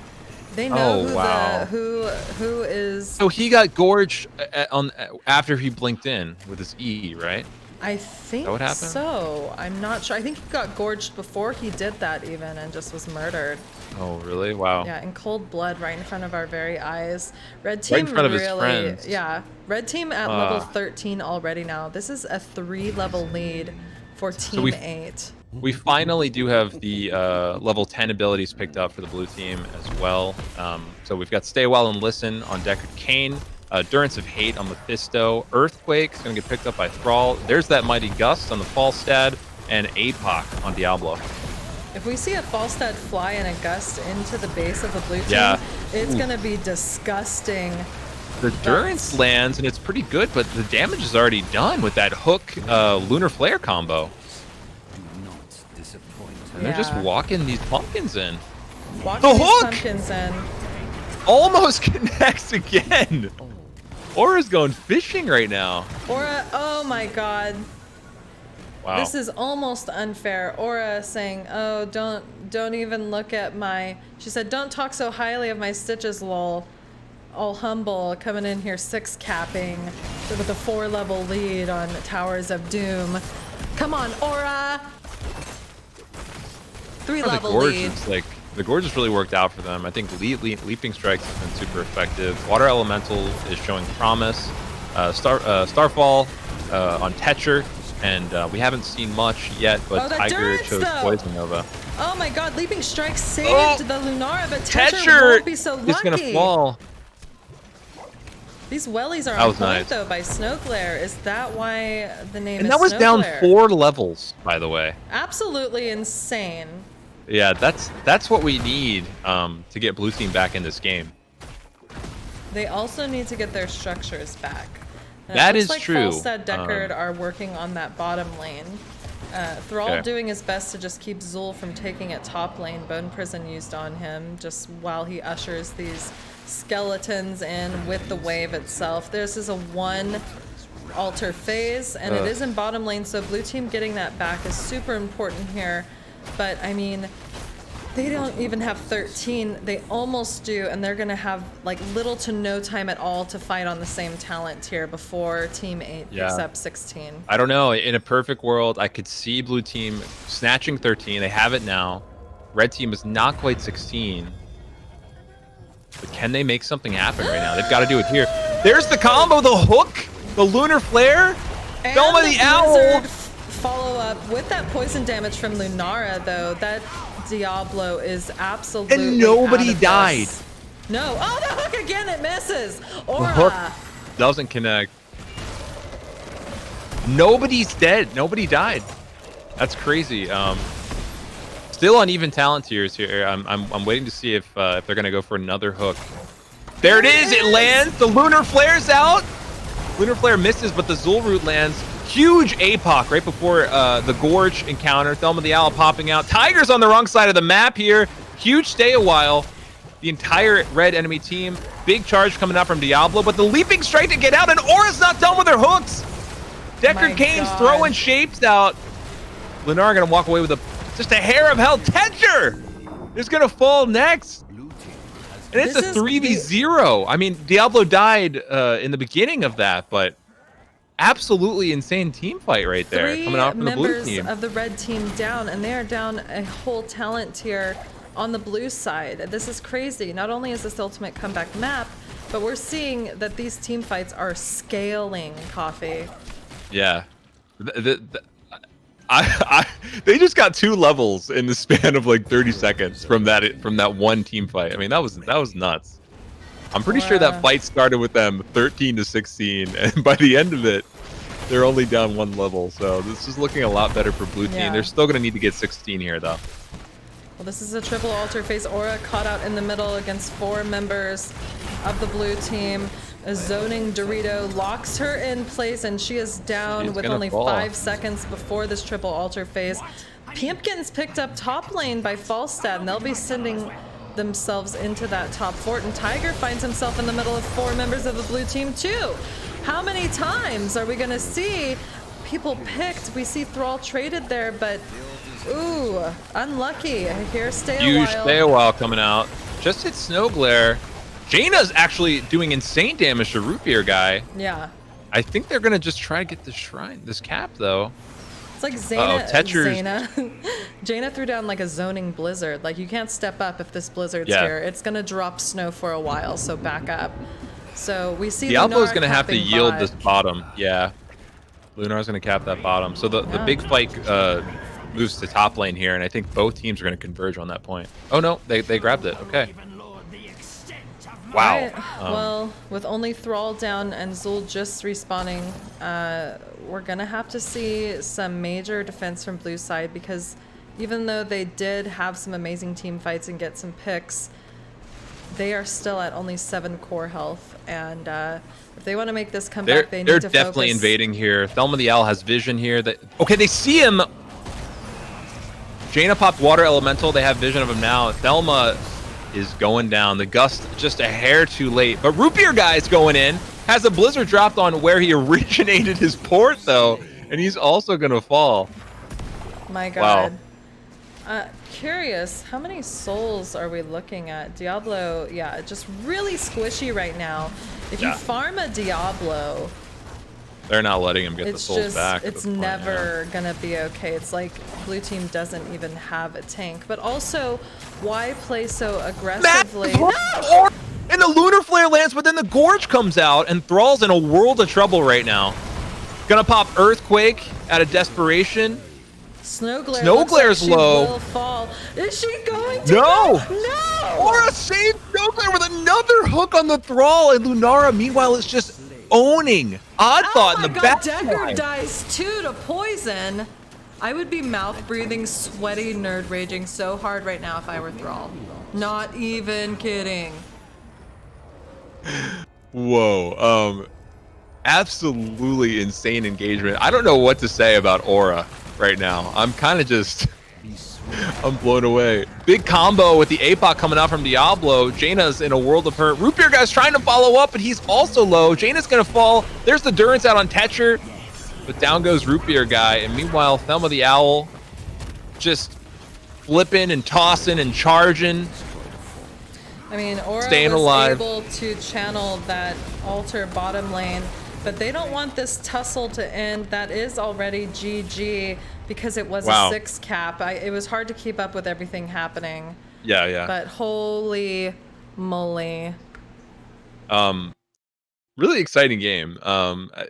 It looked like Team 8 was going to run away with it early just because of the double soaking Zool, but I think the Team 7 found their footing, came back in a big way, and made it an exciting game overall. But just Aura on the stitches, oh my gosh, the hooks, absolutely insane, and great play all around from both teams. A lot of fun to watch. Definitely. She's not looking for a team, by the way. Aura is one of the head honchos for NGS. I play with her pretty often. She has a voice that I am addicted to hearing. So, She has a hook that apparently a lot of people are addicted to as well, because they were just running right into that thing. She's a Sylvanas main, and here she is playing Stitches like... Hey. I don't know, like she does that as a hobby on the side when no one's watching. But that was a really impressive game. Kind of hard for Team 7 to show what they have. 10 to 21 kills. They had quite a few team fights, though, where they were able to, play down a talent tier and get some kills. 3 kills in one of them. And I don't know. We already know that Root Beer Guy is insane on that Mephisto. He played a great Mephisto. It kind of an interesting situation of playing into that gorge, having to navigate, how when he could go in and not get gorged. That was tough. Jaina also throwing down a blizzard, at the return of his shade. Really tough situation. Still managed to make Mephisto work pretty strongly there. And I want to shout out Misery Sin as well. A really strong showing on the Thrall. Misery Sin played Vala last game. Played really well, completely swapping roles to the solo laner, and managed to do a pretty decent job, which is tough to do against that double soaking Zool on towers. So really well done. I just from the beginning was absolutely perplexed by why that wasn't picked up. If no one plays it, that's fine, but here's a little secret. I don't even play Zool, and when I play Zool on this map, it's easy.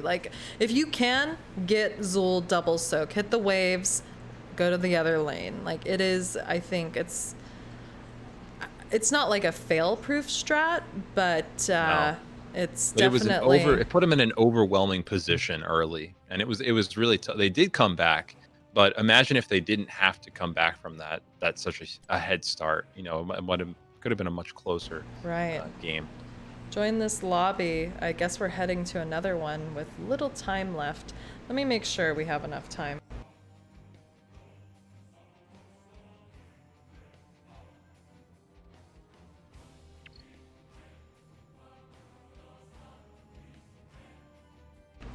And here we are. Coffee back on the screen. Slexia here. Coffee with his cool, you know, dancing background, and I just have the white walls because my cats will scale my green screen, so it's whatevs. I mean, you should see what the cats do to these goblins behind me. They're monsters. Cats eat those little guys. Feel bad for them. That's unlucky. It is. Okay, let's see. Need a one-side Braxis game. Hold on. Per wedge, we always try to do 2 games. Hold on a sec.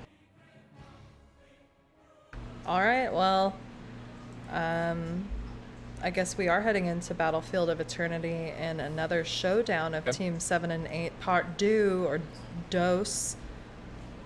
Yeah, it's always a weird thing, right? Because like you don't want to eat up someone else's time, but you also want to, you know, finish off your best of 2 series. I'm glad we get another game with those guys.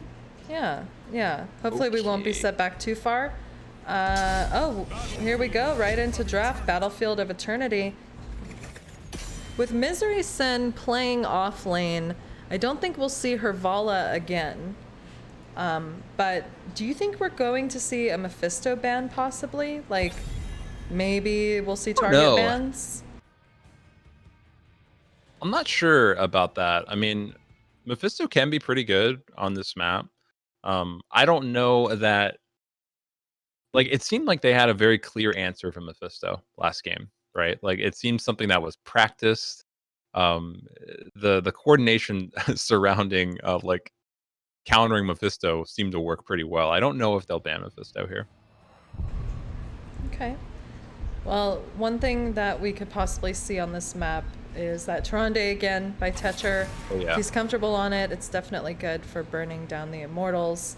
I would be very surprised if we don't have a Tetcher Tyron here. Right? Yeah. Artanis is excellent here. Greymane, Vala, even Ming with Q build. There's a lot of options for a burn comp. Now, there's a whole different way to draft for this map, and that is to brawl. Basically, kill the enemy team, then burn when no one's alive. Raynor's popular here too. But I don't know if we're going to see people playing what they're comfortable on, what they want to show off, or if they're going to play to win this map. Win the objective. ETC ban coming out from red team. ETC's really strong right now, I think. One of the best tanks, excuse me. And you never want an ETC sliding on you from a bush. Greymane's going to be banned on the blue team. And that's smart. But that does leave Cassia up, and Snowglare is going to lock in that Cassia without hesitation. Yeah.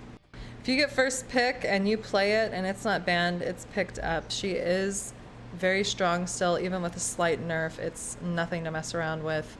And now the burden of answering that is on the blue side. Diablo picked up once more. And Odd thought picking up an Uther. Interesting. I mean, I like Uther. I like him a lot. Let's see if they can make it work here. I'm really surprised that Stitches has gone this far in the draft, because that aura Stitches was just so overwhelmingly effective in that last game. Let's see what they end up picking up here on the side of the red team. Hey, Iris. Tiger's gonna grab a Johanna. Okay, Tiger has been known to tank in the past. He could be offlaning, you never know. Aura, with her secret pick here, I know she loves a nasty, dirty twister Zagara, just leaving creep everywhere in a lane. There is no score, though. It just is 0-0. We can act like it's 1-1, but these are different teams. Score is actually 100 to 100. Yeah. If I'm being honest. I can update that to 100 to 100. Yeah. Let's lock that in. Okay. There's their Artanis ban. Yeah. Which I don't think is that relevant, because we're probably going to see Zagara in the off lane. And I think it's a panic ban, if I'm being honest. Again, Artanis is really good Immortal Burn. Of course, he is. I just don't see. Yeah, I don't know if Zagara's in the 4-man. That would really complicate things. But yeah, Yeah, I think that might have been a panic ban. I don't see that happening. I just see her top lane, like humming a song to herself and just laying down that creep and throwing banelings or whatever at structures. You know? Sylvanas is going to be banned on the side of the blue team, and I think that's a strong pick. Shutting down structures for that Immortal can be pretty strong here. And Sylvanas just does great DPS to the Immortal in general as well. Root Beer guy taking a break from the Mephisto, gonna lock in the Li Ming, and then Tudimos is gonna lock in the Vala. So really squishy. Strong Immortal burn. Strong but yeah, Immortal burn, but with just the Uther? I mean, if we see a blow up, do you think they double heal here, Slexia? they possibly could. If we're seeing an Uther off lane, I wouldn't doubt it. But are we seeing an Uther off lane? Oh, with a Kael'thas too? Trauma Maker? Setcher's gonna lock in the Brightwing. Wow. I don't know that Uther can heal the amount of overwhelming damage that the red team can do right now. And Malthael is going to get picked up by blue. That's going to be the offlaner. I'm not even sure if Malthael can deal with Zagara in the offlane. Picking an Uther main heal and solo heal is absolutely bold. Especially picking it in like the first picking phase, right? They're being overwhelmed with damage. Not only do they get Cassia here, but Kael'thas, and fighting in these tight chokes near the Immortals is really just Flame Strike City for them, maybe even Living Bombs. Having two squishy players like Vala and Ming is almost a Pyroblast guarantee, and Uther's Divine Shield has quite a large cooldown, so I don't know if he was looking to go for Divine Storm or for that D-Shield, but I am hopeful we'll see some fair fights. I'm concerned about the Uther solo healer here.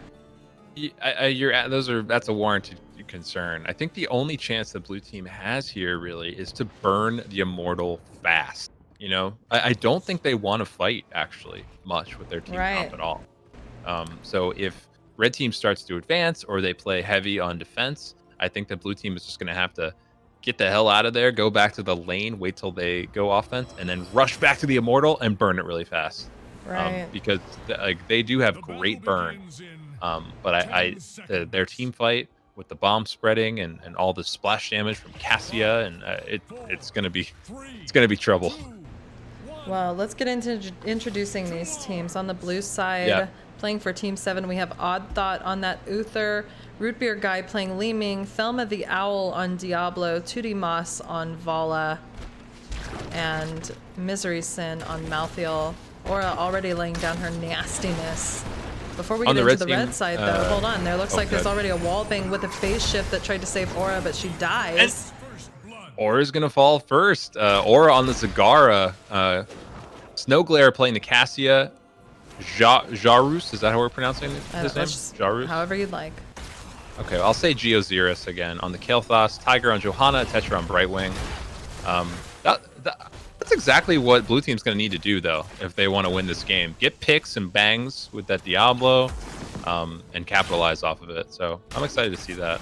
Yeah, and the thoughtful phase shift from Tetcher definitely was a plus, but I mean, the outcome was still the same with that hard rotation. And we're already seeing the effects of these living bombs and flame strikes, with Thelma the Owl chunked to about 50% health and 2D Moss having to kind of move around and use their escape already. Diablo's being chased. Thelma the Owl is on the wrong side of history here. Is it? Is it though? Cassia, can you end it? Wow. Oh, there's a Q landed. Aura jumping in, pressing A. Oh, and the blind. In the bottom lane, 2D Moss now is getting chased down. It's gonna make it out alive. Okay. Tetra's porting in on the Tiger here, and the onslaught in bottom lane continues. These games are dirty, Coffee. Speaking of dirty, look They at all are that dirty. creep. Look at all that creep laid down top lane. Yeah, top lane's looking pretty dirty right now. Super dirty. So Aura might be out of mana here, but I do not envy this Malthael dealing with this in the top lane. That does not look fun to me. No, There absolutely might be a not. fight breaking out here in the bottom lane. That was a major gravity lapse from the KT. Totally zoned out 2 members of the blue team, but they're still holding pretty firm on Johanna's this so point. low, but Cassia's holding the point by herself, and Cassia's gonna fall. Big Li Ming combo. Tiger's low, but he's gonna make it out. Really impressed by that team fight on the side of the blue team. Yeah, excellent On job. paper, I don't see that happening, but that was awesome. Right. It's like a fantasy world seeing some of these things happen and come into fruition. Like I said, though, that gravity lapse was exceptional from the KT. It's just unfortunate his team. Oh, whoa, hold on. I just clicked away Helm of from the a Owl. wall bang. Okay. Yeah, here we're everything's good. back. We're back. Okay, sorry. Both teams looking to pick up their bruisers before this immortal phase, which has already happened. Good timing on those.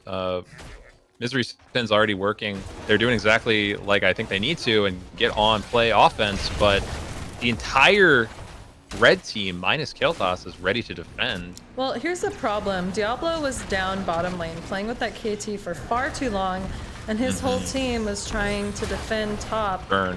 And, burn that, and they didn't have their tank. So that's kind of unlucky.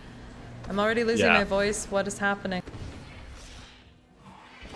Yep, so it's kind of a stalemate here. They're just going to post up on Immortals. Vala is going to be clearing up the top camp while Aura rotates to bottom and tries to clear up that bottom camp. So we sort of have a 4v4 situation. I don't even know where In the to middle. look with the camera. Zagara is rotating up from bottom, possibly? 2D Most is in trouble right now. Gravity Lapse into a Polymorph. And Vala's going to fall. There's no rhyme or reason to what's happening, but what I can say is that blue team has somehow chunked this immortal down to almost half time. Even though I It's have Root Beer not Guy seen just him on poking it. with Li Ming. Yeah, you Root love Beer to Guy see just it. slowly poking it down with Li Ming. It's really awesome, actually. Snowglare is working on the bottom immortal, just trying to get as much out of it as possible. And red team ultimately is doing a good job of defending and preventing that halftime from occurring. Well, slowly but surely, we're seeing the blue immortal get chunked. Misery Sin deciding to go in, but having to back out because, I mean, quite a bit of damage. Now, looking at the health bars, it does look like blue team was able to chunk the red side immortal a bit more than the other, but this is going to be a true race right now as Tiger comes in with a condemn onto members of Team 7. And what are we who is actually burning? Aura! This is a 5v4. This is a 5v4 because Aura is burning theirs, or burning the immortal there. But I think that blue team is going to make this happen here. They're just going to force it and pick up this immortal. Oh my god. But they're going to pick up a Johanna kill as well. Snowglare is also going to fall. And suddenly, wow. blue team picks up the first immortal and 2 kills with it. They're looking strong here. They are. I guess I was wrong. I mean, you were right in saying We were both that wrong. Well, you were right in saying they have to win this immortal, but Yeah. I mean, Aura's in trouble here. Tetra's gonna pour it in just to secure that. yeah, but using that good heads up play by resource Tetra. means that he's gonna have to Away just from the slowly immortal make pushing his top way. is tough, yeah. Yeah, all the way top where we see this immortal at half health, shield gone, attacking the fort. Both teams are level 8 Blue team though. is sieging bottom as well right now, and I think Vala that's can do the new some monster hot. siege him. It's Is that the definitely new hot? Yeah, you want to see that immortal go one lane and you try to get the structure in the other lane. I mean, they weren't successful in either, Okay. but it is the new hot. Yeah, a lot of structure damage top lane, and they got the entire front wall down bottom lane. It sets them up really nice for the next objective. Blue team's gonna grab this camp bottom, while red team attempts to grab the top camp. Nothing too much to see here. Yeah. Aura's out of position a little bit though. gonna get picked off. Or having a tough time on that. Zagara just Right. they're rotating really hard onto her. I mean, but we see now 4 members of red team pushing this top fort in, Yeah. and And they just have to trade here at this point. yeah. So in talking about that being the new hot, it was before they reverted those tower changes with that anomaly. I But see, yeah. it still is pretty viable to take the opposite lane if you're able to with high siege damage. Yeah. When the Immortal's pushing. But we see a lot of backs from red team. They're looking to rotate down on the blue side. Blue has their ultimates picked up. If you want to go ahead and go over those, that would be Yeah. fabulous. Odd Thoughts is holding it right now. Root Beer Guy also holding it. Vala grabbed Rain of Vengeance. Malthael grabbed Last Rites. Okay, Uther grabbed the Divine Storm, and Root Beer Guy grabbed Disintegrate. However, Thelma the Owl still holding on. Not sure what she's going to pick just yet. Ooh, Diablo going in for a charge. Here comes the APOC picked up Apocalypse. mid-fight. It's a massive combo. Blue team's popping off, but Cassia exists. And it's going to do some massive damage as well. It's a 2-for-3 trade ultimately by the blue team, but what an unbelievable engage by the Diablo that looked like an overwhelming win. And then Cassia just pops in there and does, unsurmountable amounts of damage. Just Cassia exists. I mean, that's it. Sorry, my mouse I lost Wow. my mouse.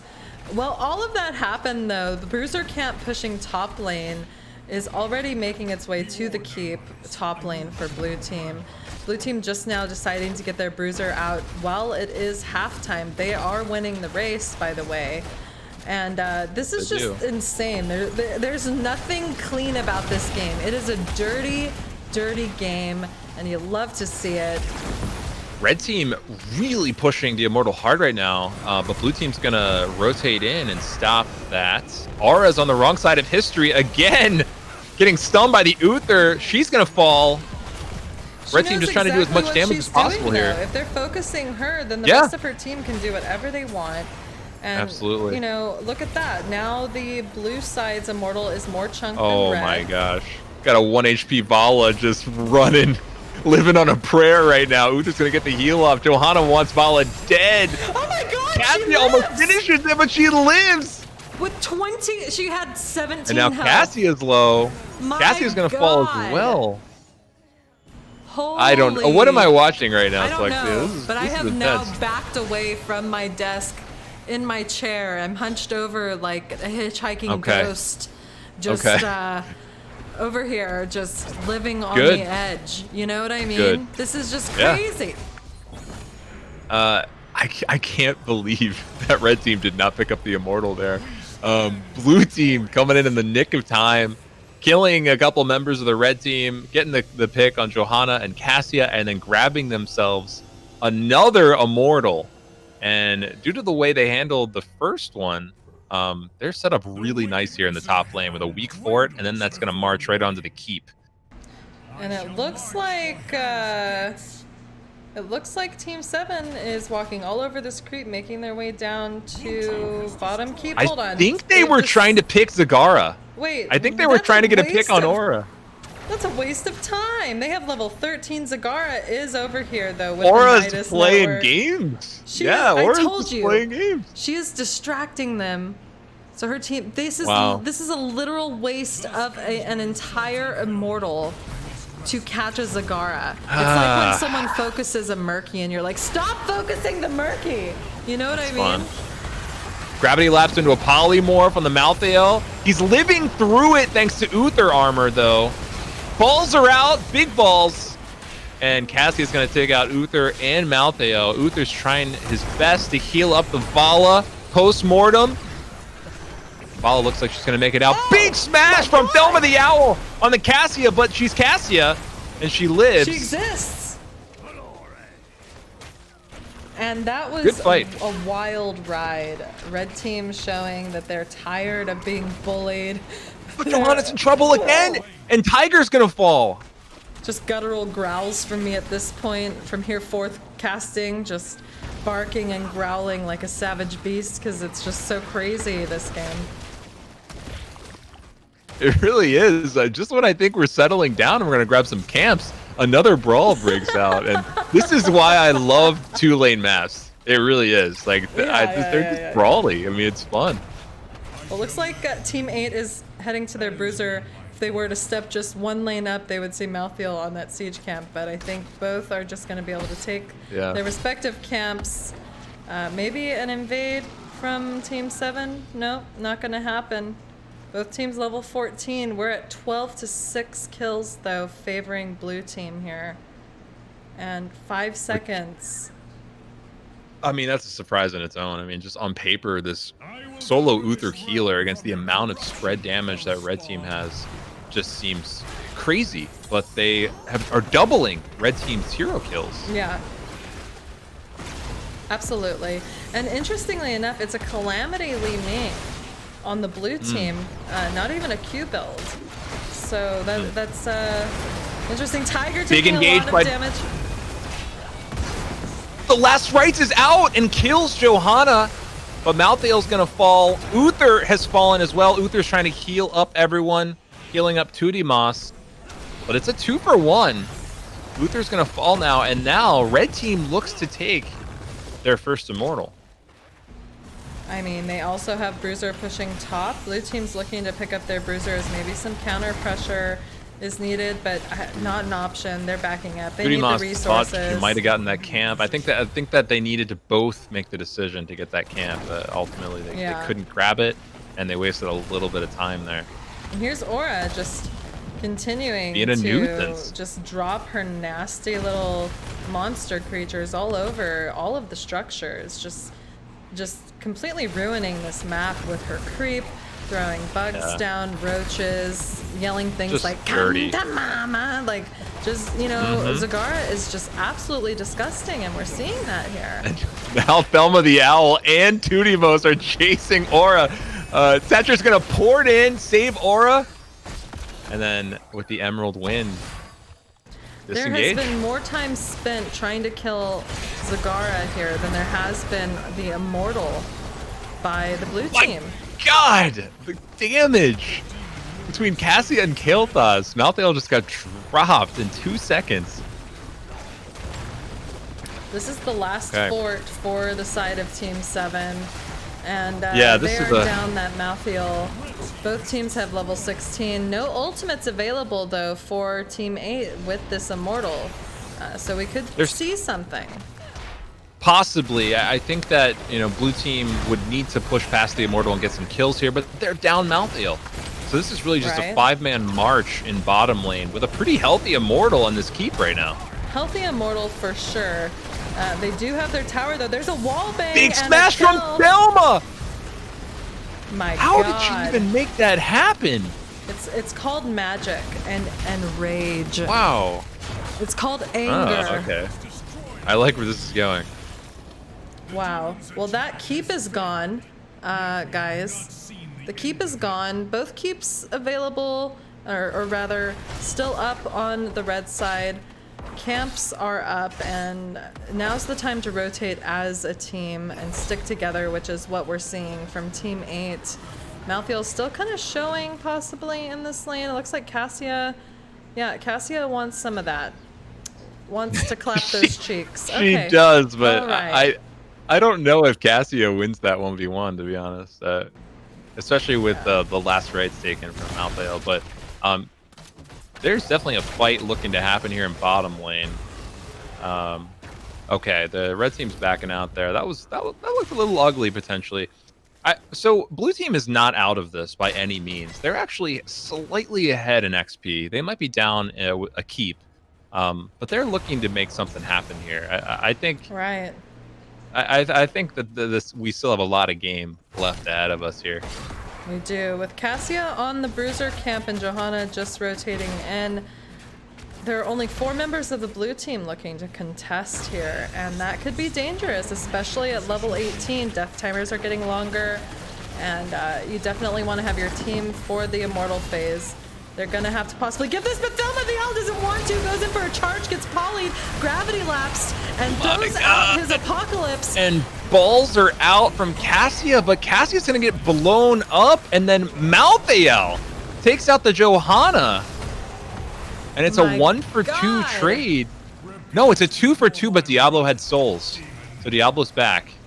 That was, speaking of balls, that was a ballsy play to go Ballsy in play. for that after the bruiser had already been taken.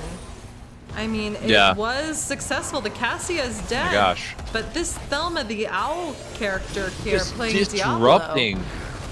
Yeah, Thelma's insane. It's like, Thelma is living against 3 people. Jeez This auto attack Louise. Diablo build. Absolutely monstrous right now. 1v3ing them and living through it. It is insane. She's gonna Aura fall. got that last So hit. let's keep in mind that was a Diablo with 0 souls because Thelma just died. Yeah. Can you imagine if she had 100 souls right there? No, I mean, Oh my Tetra would God. have been dead. I mean, I felt bad seeing that Brightwing get wallbanged so Just many get times. manhandled like that. Oh my goodness. Oh, and there goes all of Oh. the flames. Cleanse Oh, used Blessed to try Shield to- missed, but Gleaming's still gonna fall. And Cassie is Noises. taking the protected, by the way. I love that talent, but a lot of people sleep on that talent. Seems I to mean, be working that's pretty well here. definitely a brawl talent for me. This Immortal, the red Immortal, has 2,500 health, but blue team is so chunked and unable to step back in that we're gonna see Team 8 get this Immortal most likely. Looks like Uther wants Yeah, to get that 2,500 health, but they're not gonna be successful, and it's my very gosh. dangerous. Hello? That was so close. Oh my gosh. Wow. Okay. Well, we have level 20s picked up for red team, and the Immortal is being summoned, prepping for a march in top lane. But blue team's also going to safely pick up level 20 as well. Yeah. And it's not a super strong Immortal. There's a lot that could happen here. Blue team's looking to make something happen before the Immortal even gets there. There's a It looks volley like. onto the Diablo, who's looking for a flank and wanting to fight before the Immortal hits the keep, but I mean, they have this keep in their favor with those shots. They Yeah, have I think that- they know this keep's gonna fall, and they're trying to Yeah. make something happen without Zagara and My big God. engage. The Apocalypse with the Disintegrate and the last He rites engages. just dropped the Brightwing and Cassia. I mean, this Diablo is fighting in Kael'thas's ultimate, who's pinging for help, and he is just not letting him have it. That is 4 members dead on the red side. This Immortal is at this core, but it is also dead. And what do you think the call is here? We're looking at 60-second long death You timers. gotta get a keep right now if you're the blue team. I think you march and grab the top keep before the enemy team spawns. Zagara, also- yeah, Aura's yeah, looking bottom lane to maybe exactly. get some free damage. Okay, no, she's just gonna clear this wave, but this is a smart move by the blue team. I hope Right. that they can grab a keep here and get more than this front wall. They're gonna need Vala for it for sure. Vala has arrived, but that's Diablo exactly has what their they need souls to again, do there. By the way, Coffee. And look, Zagara is being Oh, cheeky. boy. Aura on her. Who's backing? Okay, Misery Sin is backing to deal with Aura, but that's all Aura needed. She just needed them to back right there, and Yeah. she saved the keep by doing that. She is just Wow. in their minds. She is wasn't like- there to do damage, right? She was there to stop them from And getting that's- top keep. yeah, that's what and she's 3 been people doing. backed, and she succeeded. That was a heads up play by Aura. It's like- really, really it's well like done. one of those little mind bombs where she's planning things in their heads and they're just like, oh my god, Zagara's gonna end, we have to back. Like, you know, just Yep. she's playing like a bully, and that's why I love her. Yeah, well said. She is bullying them for sure. But we have 25 seconds on the next Immortal phase here. Red team's going to pick up the top camp, while blue team looks to pick up the bottom camp, and then they're going to meet in the middle and smash Yeah, their heads against each we'll other and see what happens. We'll see if Cassia existing is enough of a reason to give red team the W, or if this OP attack build, auto attack build Diablo will cause them to take the W. No one actually capped Yeah. this bottom seat, I- though. Red team has a really strong top wave. Someone's going to have to deal with that, I think. Blue team is coming in but I don't know that they're gonna get there in time. I think red team is gonna do This is some a damage to this call? core. Question mark. Apocalypse coming out with, was that Emerald Thelma Wind or the tried to Cleanse? engage, but got emerald winded. My god, Last Rites came out too, but did not kill Aura. Tetcher using phase shift when he can, but here's the ball lightning, bouncing An balls infinite everywhere. ball lightning is out and doing so much damage. Cassie So is gonna far- fall here. Yeah. Uther is up in Oh my 0 God. seconds. He did go resurrect. Tiger using his level 20 is able to live for just a little bit, but he's not going to live. There's Last Rites again. And she And that- down. She There goes down. Johanna, and what started out to be a really smart core rush kind of fell apart there very quickly, right? And they didn't know what Yeah. to do. But Aura doing what she does best, just getting a little bit of immortal damage. Now she's going to rotate bottom to clear it. I think red team is still in a strong position here, but blue team is annihilating this Punisher. Red team has 2 members up. I still can't get over the fact that that was such an urgent need to leave that this bottom siege camp was just left uncapped by Malthael. Just, gotta go. Wow. Gotta go. Look at where Malthael is right now, just because he has to deal with the potential of Aura backdooring. She's in his mind, Coffee. Yeah. Just planting bugs and roaches in his head. What do you think here? What do you, in your opinion, does red team try to defend this, or do they rush the 41% core? Both. Either or. Both. Okay. Yeah, it looks like they're just gonna play defense here and try to kill the immortal quickly. And but blue team is so scared of them Why? backdooring. They see that all 5 of them are killing the immortal, so they're rushing to the immortal now. But they've already gotten so much shield off this immortal. This is the Yeah. time to push. Their core is already chunked down below 50%. It's gaining its shield back, but this immortal is strong. They need to be there as a team. Malthael needs to be there as well. His Last Rites have been critical in these team fights. Agreed. So the immortal is going to pick up that key, but I don't know that blue team's going to get a whole lot more here. They're going to have to back out. Well, they're gonna have to, I don't know, posture for some sort of gank on a rotation or something. Diablo, yikes. Blessed shield on the Diablo. Oh, the blink. Gonna blink out. Absolutely And Johanna's clutch. way far forward, but it's okay. 2D Most taking some damage, but they're gonna get out of there alive. That looked super scary there for a moment. You do not want to die 25 minutes into a game. That's for sure. No, it's like a lifetime in the graveyard. It really is. I mean, both cores are exposed. Blue team's is at 41%. All red team needs to do is, get a pick and end, basically, depending on who it is. But They really could also do. just keep up this macro pressure and scare the ish out of blue team, because blue team could have won already. Like, they could have pushed with the immortal as 5 and got more picks, because if we look at the kills, they've killed them 23 times, but they are scared. Zagara has planted bugs in their brains. Like, I really they've think killed that- 23 times. Yeah, I think that they didn't rush an end right there because there was the fear of Zagara having a Nidus, close by the core. And Okay. suddenly Diablo finds himself in trouble again. Diablo time- falls, but he has souls. He'll Yeah. be back up again. But red team is pushing No. forward, and suddenly Malthael Misery Sin is in a lot of caught. trouble. Malthael caught using Last Rites out of desperation on Johanna does not land a kill. And this is the core Okay. call with the pick that red team And needed. it's a 41% core as Yeah. well here, so... I don't know. There's a lot of poke coming out here from blue team, though. They might be able to defend this off.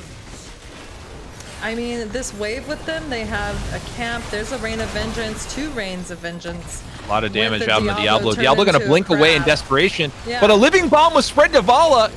Yeah, 2D I Moth can't is even so look. low. She's dead. She gone. The core is dead. Team 8 takes the Wow. W here, and they let Aura get into their minds again. You Again. can't. Why would you ban Stitches and Zagara? Oh, You man. can't. You can't ban What a her game. out. I always That was such an exciting game. I really wanted the Uther to work, but I think the problems of Uther became more apparent as the game went on. Early game looking so strong with their comp. I was really surprised and excited for blue team, but They just needed to take advantage when they could. Like when they got a kill, they should have done something with it. But instead, they were just terrified the whole time. Like 23 kills, that is a lot more than 16, and they just were lagging in getting the map advantage, and that's what's unfortunate. Zagara, Aura, dying 3 times, doing the most hero damage, and like 142k siege damage is just insane. Who let her in here? Who let her in here? I don't know. Get her out. Get her out of here. It's not fair. Really great play by Root Beer Guy again, showing us that he not only plays Mephisto, but he can also effectively play that Li Ming. Had some really nice plays there. Did a lot of damage. Thelma the Owl, monstrous engages on that Diablo. 1v3ing their team at several points. Really fun to watch there. Misery Sin played a solid Malthael. Really flexible there as well. The one thing I wanted to see from Misery Sin, there's a Malthael talent where you can res yourself, and if he would have had that right at the end of the game, because Diablo self-resed, if Malthael would have self-resed there, I don't know if Red Team ends right there in that last push. That would have been interesting to see, but still, regardless, really great plays and a super fun series from these two teams. Speculation all around. It's just like coulda, woulda, shoulda. But it's already 7:22. Or 10:22, depending, and we have one more set to cast. Okay. One more. I think we might take a 5-minute break, so we can do some squat thrusts or something like that. Oh, absolutely. And gotta do the squat make thrusts. sure those lobbies get set up. But thank you guys so much for being here with us for the NGS Free Agent Combine. How are you liking casting, Coffee? I'm having a blast loving with it. you. Yeah, this is so fun. You're and I excellent. feel like I'm beginning to workouts like our repartee. You know what I mean? Yeah, absolutely. Yeah. Both of us this is get really so fun. excited and we really want to talk. So we just have to figure out who's talking when, and that's fine. I've just been pausing and letting you go because it's your first time, and you know what I mean? I thought and I need to and back at you. I just need to figure out when, because sometimes there's a moment where I think it's my turn, but I'm not sure it's my turn. I just need to. Right now, you can have all the turns you want. I will shut up so you can cast. I'm just here. So, what's up, Iris? What's up, Recklaw and Swift? I think I just get super excited when there's a team fight, and I just don't know how to not get excited. But this is a lot of fun. Thank you for having me and inviting me to do this. And it's the first of hopefully many casts together. But let's take a 5-minute break, and we'll be back at 7:30. Let's say for good measure, and we'll get into the last set. Get a drink, get some. I'm very tarot card reader. I'm actually gonna turn a light on before I come back. Iris, I just love how you read me like tarot cards every time you come into my chat. Oh my god, it makes me feel so good. All right. Anyway. All right. See you in 5. See you soon.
All right, we are back in to the Season 10 Free Agent Combine.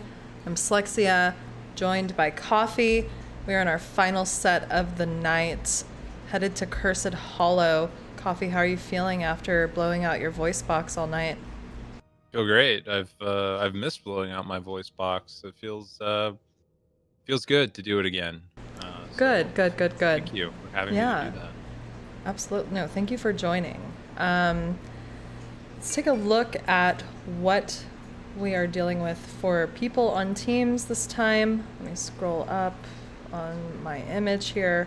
In this final set, we have 2 people on Team 7 looking for a team, and 4 on Team 8. Super excite, much hype. Much hype, much wow. Yes,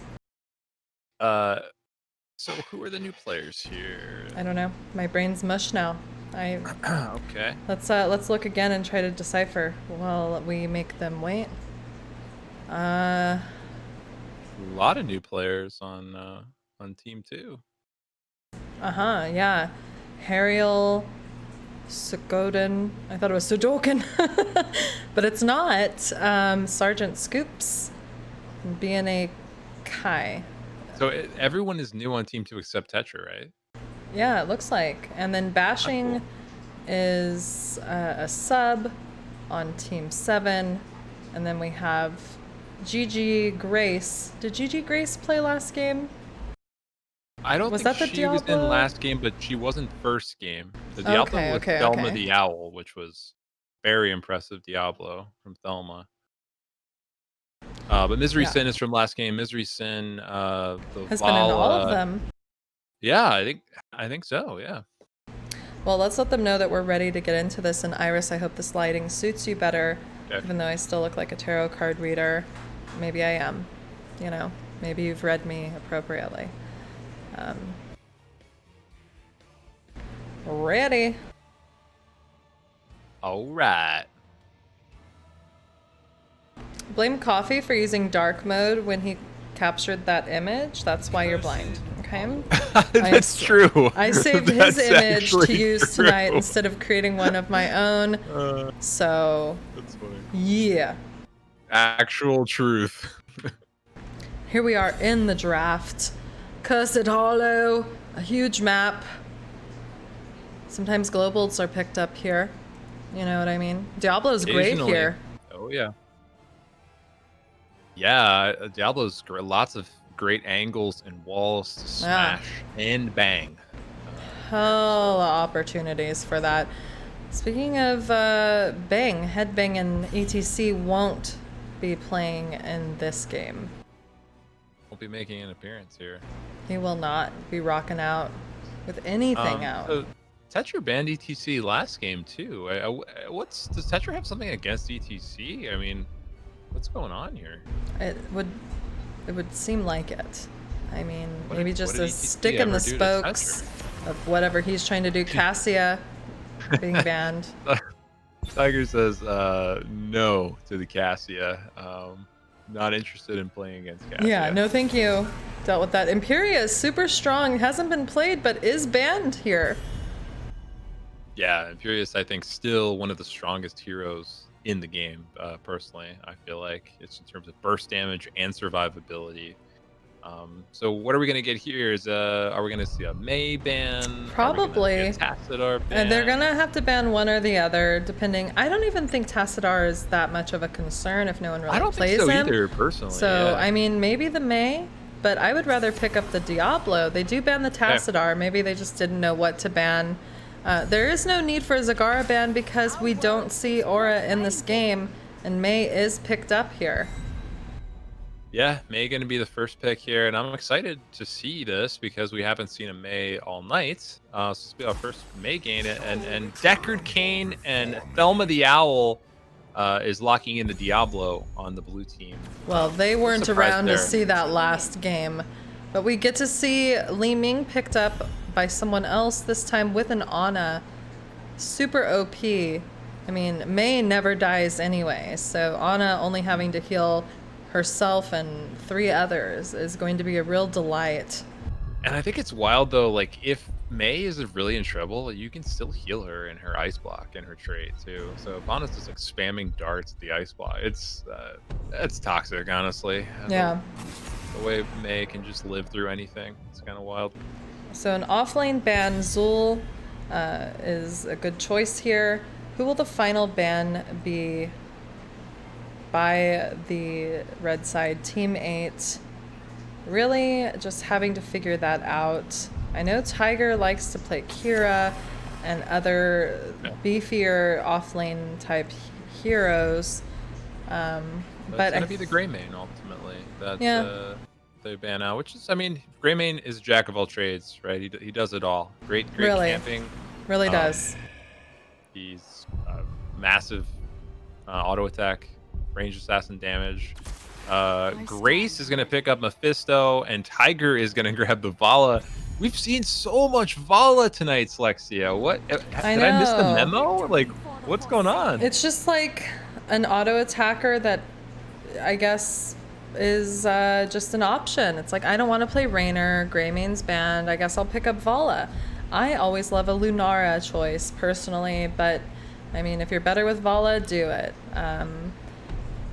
You know, and there's an Arthas. Okay, so it's a double Frosty comp, and I'm betting that Arthas is going to be the solo laner here. So what does blue team pick up here that will solo lane probably against Arthas? maybe a range hero, maybe a false step, maybe the global, or maybe like that's what they're missing, like a Phoenix or. Oh, it's gonna be Malthael because I mean Misery Sin is doing the off lane. Looks like for this as well. Marsha, huh? Abathur ban, surely. Oh, Iris, you troll. It's a 30-second delay, so it's really fun to read these comments in that delay and just try to decipher where we were in our conversation. Together what we were talking about. I don't know. All right. This should be a good game. I'm excited. Me too. So no globals, turns out.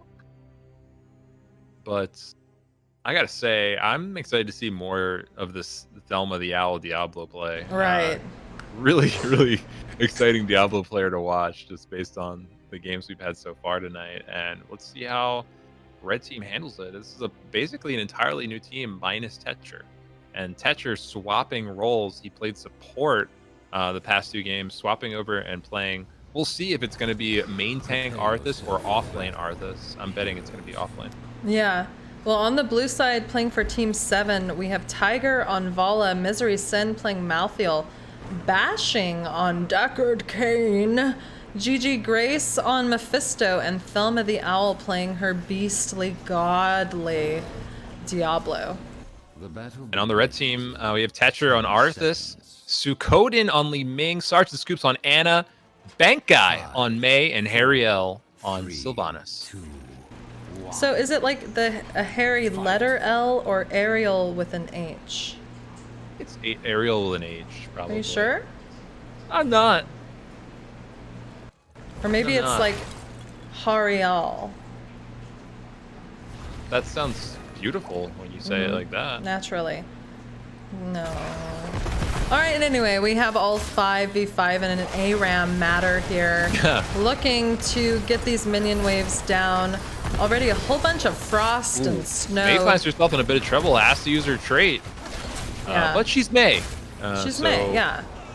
Hungering arrow just pinging off of her forehead. It doesn't really impact her or phase her whatsoever, but she does look cute on her little mount. Sure enough, Tetcher is going to make his way to the off lane and finds himself in a 1v1 against Misery Sin on that Malthael. I want to take a look and see how that's turning out. Tetcher does have a solo, or a self-heal rather. Misery can heal off of these minions, so I feel like it might be okay. If anything, we might see an advantage for Tetcher on that Arthas. We already see both teams looking at their bruiser camps, Vala and Deckard on theirs. with Sylvanas and Ana on the red side's bruiser. Looks like Mephisto's rotating up onto this Mei, leaving just Li Ming down in the bottom. The matchup between Tetcher and Misery Sin, I don't think we're going to see, like, you know, sparks up here. But I think it's going to be pretty close. I don't think either of them is going to push out super far. Malthael probably has better wave clear. But the name of the game up here is just going to be Soak, I think. But we suddenly, we do have ourselves in kind of a 1v1 situation. And Misery Sin might be in trouble. Oh, Tetcher's doing a lot of damage. Hariel's coming in to get that Hariel kill. coming in, and Misery Sin is shaking. I'm not going to try to imitate you, but I will actually. Just kidding. Hold on. What's happening mid lane, though? Mei being chased by through everything. by Thelma, as if Mei can die. Lol. Anyway, Aura saying something in chat. Key did not let me know anything, so we're in the third block. Okay. Please DM me, Aura, so I can further understand what you're talking about. Now, it looks like there's just multiple different things happening. Top lane, we have 2v2, Tiger and Misery Sin versus Sylvanas and Arthas. Tiger, of course, being the Vala player. This first tribute is going to be top lane. We have Mei on the siege camp down here with 9 seconds until this tribute spawns. Ana was solo laning for a little bit. It's just chaos. Just to allow Li Ming to pick up the siege. Like, Ana just needed to grab the soak there, but no one's going to get their level 7 talents here as we approach. And Tetcher's just poking the objective. And while the rest of Red Team arrives here, Bankai's taking a ton of damage right now. Yeah. Looking very low. Uses her trait, but she's still just overwhelmingly low. Malthael also gonna fall. Li Ming is getting resets. Look out! You don't want a Ming to reset, especially when people's health is just so low.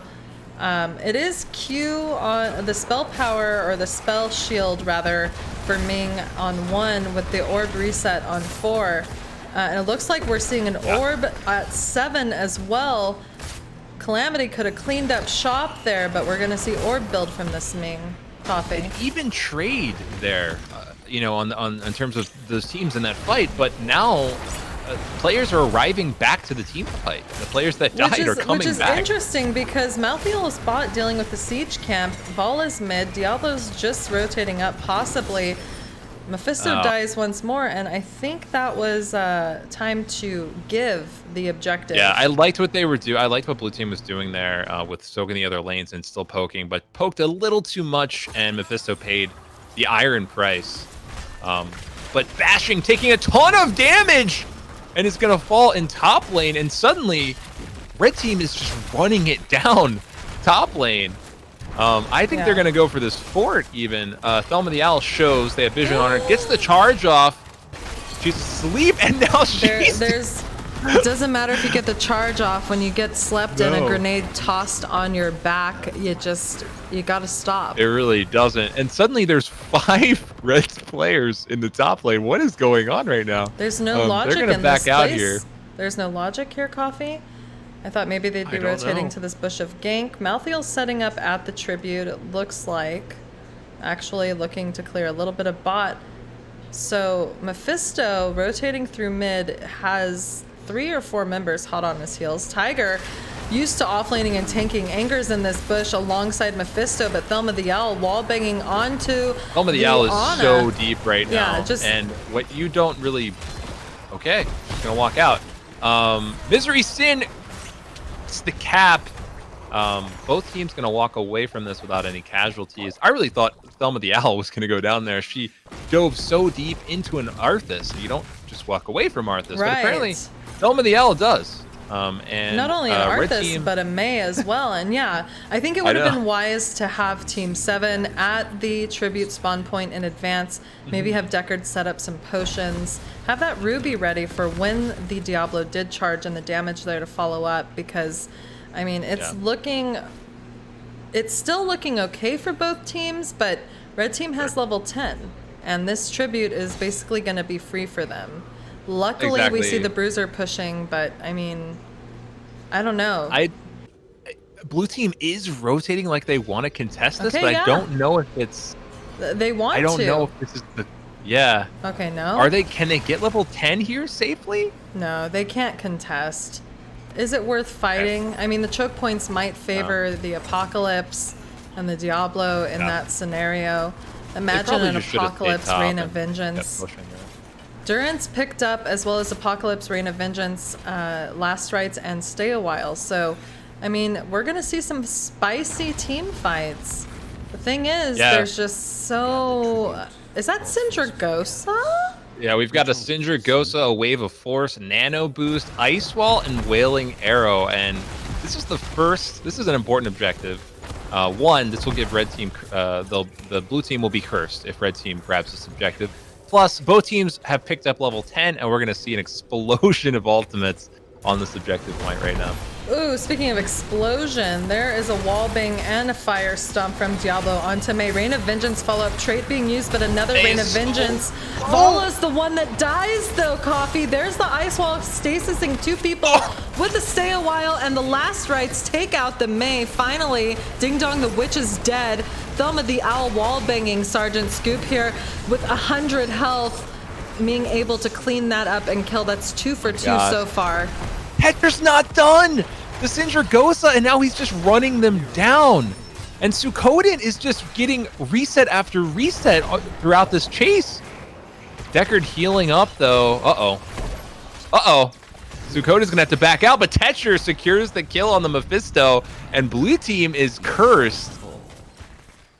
Looking pretty good for the red team. They're going to march this down and pick up their level 13 talents on the way as they march down while the blue team is cursed here. I felt like blue team had a really good handle on that team fight until red team just, I don't know, they just on a dime they turned it around. Like the Mei was super low, suddenly Mei's at full HP and Vala's dead. Yeah, and then Mei died to Last Rites. It just, it wasn't the cleanest fight, but it was a fight. Just noises. It was a fight.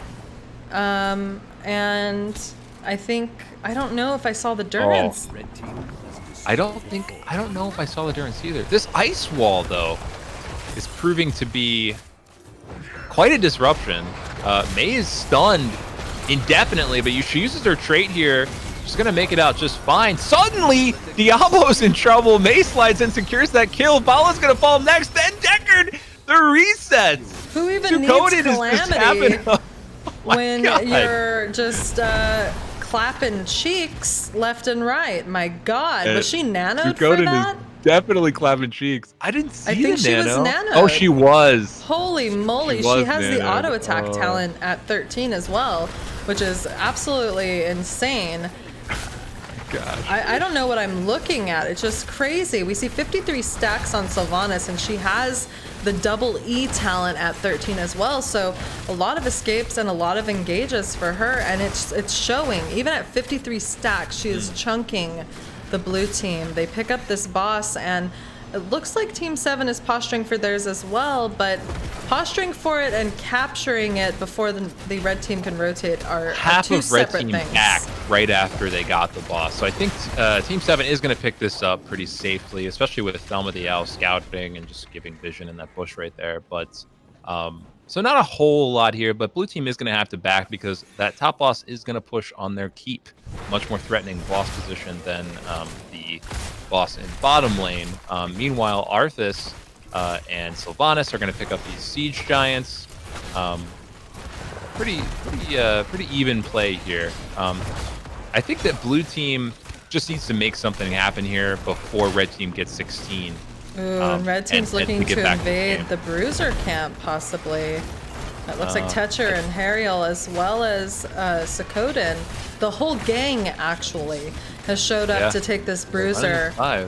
So, I mean, they've let the boss just die on their fort, and they're deciding that they're probably looking for a pick, and it might be Thelma the Owl. Thelma runs into a group of 5 and does not live to tell the tale.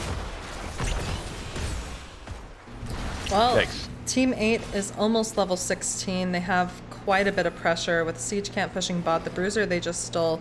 Dying now. Blue team is gonna have to give this objective, and they'll be tied. They can give a couple of tributes. objectives here, though. You know, I mean, they can Yeah. give a couple, slowly get 16. Not a huge deal that Thelma died right there. It was an interesting position because it was a moment where they could have contested. Whoa, but Thelma was alone. Whoa, what's Vala doing here?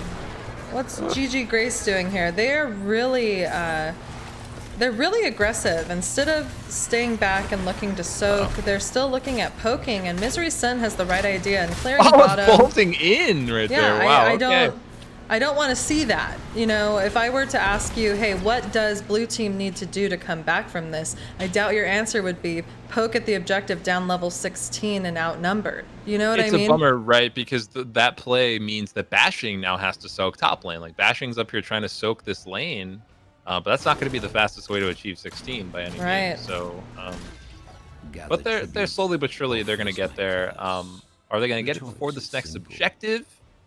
I don't know. I mean, there are hefty waves in top and mid. If Vala does get top and rotate down to mid, and maybe they clear the Bruiser, they can get it. But we have 14 seconds, and the favored posturing for this objective is on the side of Team 8. And with having Tetcher in this bush of gank on his soap mount, it would be just a little hairy. Yeah, if they run in there, I think Tetcher's going to clean him up pretty fast. Is. Oh, really nice ice wall from May, followed by the Blizzard. A Cinder Ghost is out next, but the counter Stay a While and Listen is out. Thelma the Owl is going to fall first. Everyone's so low. Vala's going to fall next, and Li Ming is on the chase. Mephisto going to fall next. Li Ming's not done yet. Chasing down Bashing.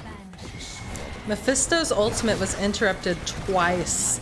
Coffee. Oh my god. Durance of Hate hasn't been used because I think it's just getting interrupted. Would have been a huge game changer for them, but also seeing those rubies just not get used after being thrown down is either A, happening because they're getting thrown a little too late, or B, Diablo just can't move, you know? And I'm not sure which one it is. I mean, it's like once Diablo charges in, that's it, right? You're not moving ever again with the amount of slow. But the red team is marching it down mid, and this is absolutely the right call to get a keep with that many people dead. They're just gonna play it safe. They're gonna grab that keep and back out, and they should be able to safely grab this objective and another curse with that being done. And their boss is up in 30 seconds. But having the curse, I mean, they probably just want to push. I think you just push. I mean, blue team. But you can't end with it. So. Yeah, I don't know. It's like if Team 7 knew that they were favored as far as numbers go in interrupting that tribute channel, maybe they could have seen something different. But we're seeing red team group up and head down to bottom lane to take down that keep while Team 7 tries to clear top lane. And we're already level 19 for Team 8. So getting down this keep is going to get them even closer to level 20. I mean, may even get them level 20 with everything else that's happening on the map, depending on if they get any kills. Tiger getting absolutely chunked by those orbs. Keep's going to easily get picked up. It's just a matter of what else is going to happen. Sindragosa is out. There's the Durance. Big damage coming out. Tetcher is going to fall. The Stay a While was super clutch. Arthas did fall. And, oh my god. I mean, this May is barely going to make it out. Instead, Sylvanas dies. And I'd say that's a pretty solid defense. Level 20 is still not picked up yet for Team 8. Both bosses available and 2 people dead with over 45-second death timers. Can they catch him in the bush? Oh my god, no! May just barely makes it out. They didn't have vision of her, but they are going to be able to annihilate this boss fairly quickly, and I think they're going to double boss and probably go top next. But what an awesome team fight that was by both teams. They did exactly what they needed to do, was just fight out beyond the keep a little bit. They were down levels, but they were on the same talent tier, and they made it work for them. Hold on. Red team is already chunking at their boss with only 3 members. They're still there. I mean, we have 10 seconds on the Sylvanas to come up. Tetris just up now, and there's the Durance, this time connecting May's in with a May. world of hurt right now, but she's May. Oh my god. And she gets out. Wow. Oh my god! Big combos coming out from Suikoden. Okay, alright. We have Nano and the May They ultimate definitely need to still chase available. here because they have level 20 talents. Red team has level 20 talents. Right. There's Beowulf comes out. And the Apocalypse, which does catch the Li Ming, who had been nanoed. There's the wall from May. Wailing Arrow coming out as well. And Tetra is caught over by the Vala, sending Syndragosa, but he is having to use his Q to heal himself. But little does Tiger know, 3 members of the team are chasing him. He's vaulting away, but he's not going to make it. Is he going to make it? He got Wave of Force away there, and he thought for a moment he was going to live. Tetra's going to fall! The last strikes takes him out. What a whirlwind! Can the red team end here though? Slexia? Yes, they can. Yeah, absolutely. Okay. They have only 2 members to defend against them. They have a lot of poke. Ming is lobbing orbs here, but I mean, if Sylvanas just gets manhandled like Thelma the Owl likes to do with people, then maybe not.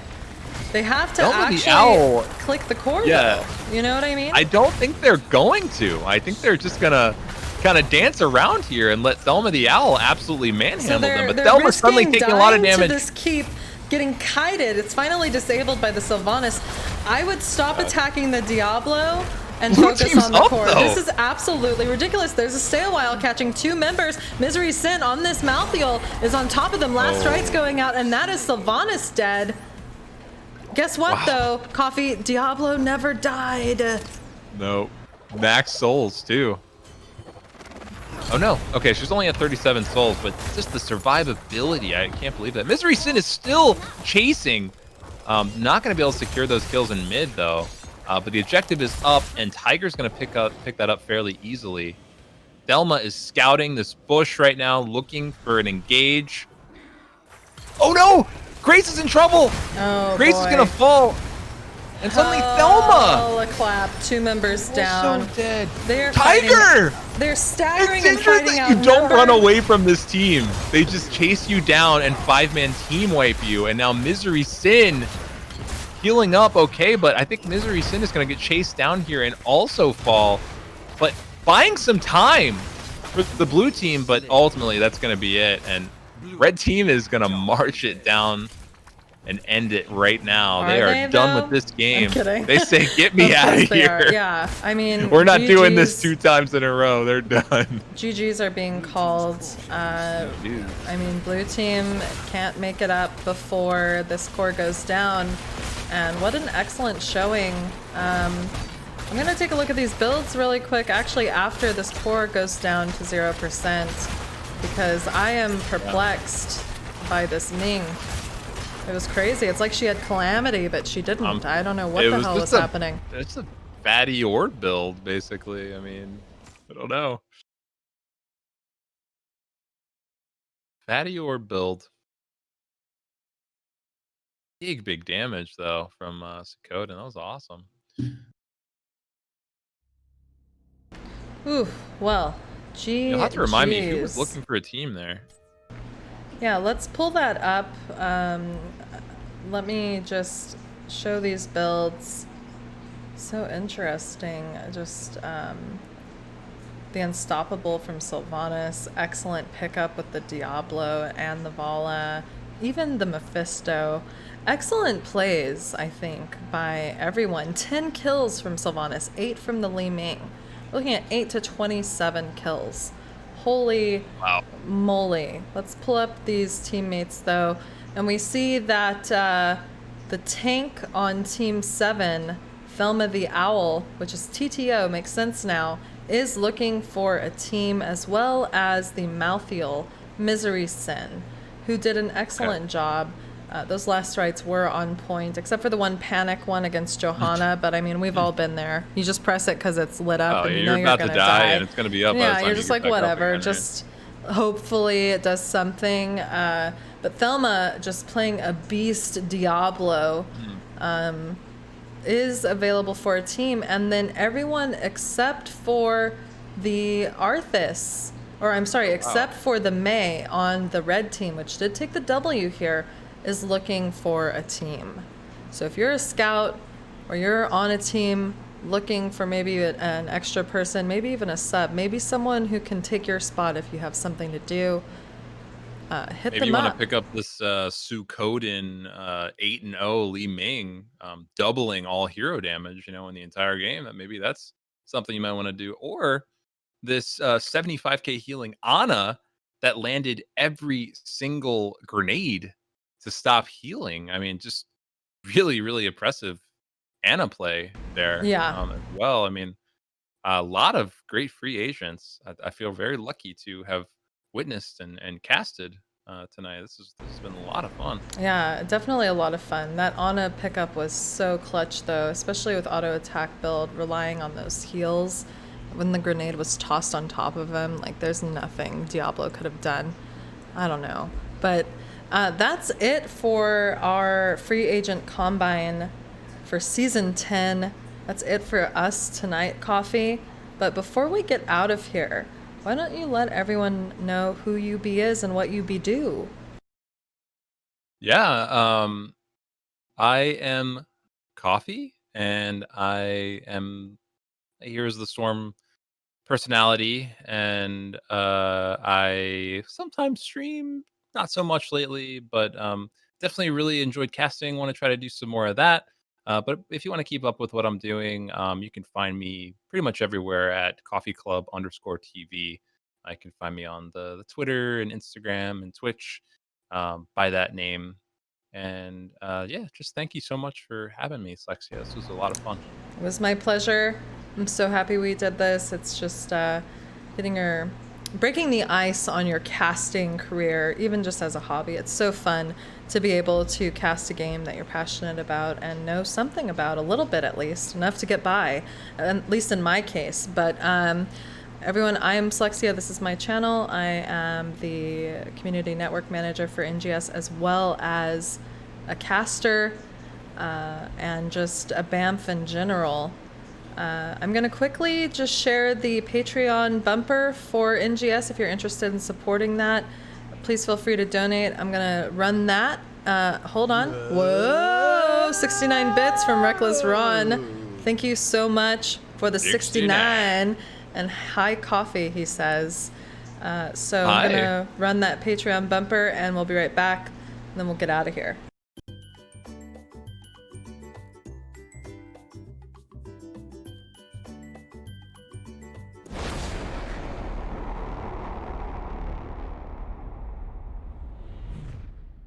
It's like an actual 5-second bumper. So that's that. Yeah, I don't know. Who else is still streaming the Combine? Maybe we can send the viewers to that. Thank you so much for the follow, GG Grace. I am going to check Twitch real quick, and then we will send everyone over. You know what? It looks like Weenus is still streaming. I wonder if he's streaming the rest of the night.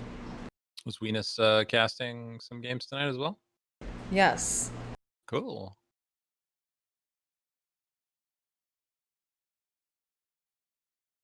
I can't tell if he's done or not. So, yikes, my bad. I don't have the schedule pulled up. Let me do that really quick.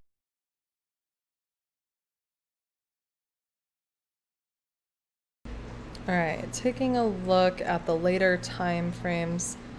Looks like Arrow is streaming, as well as Rockham. All right. Well, let's send everyone to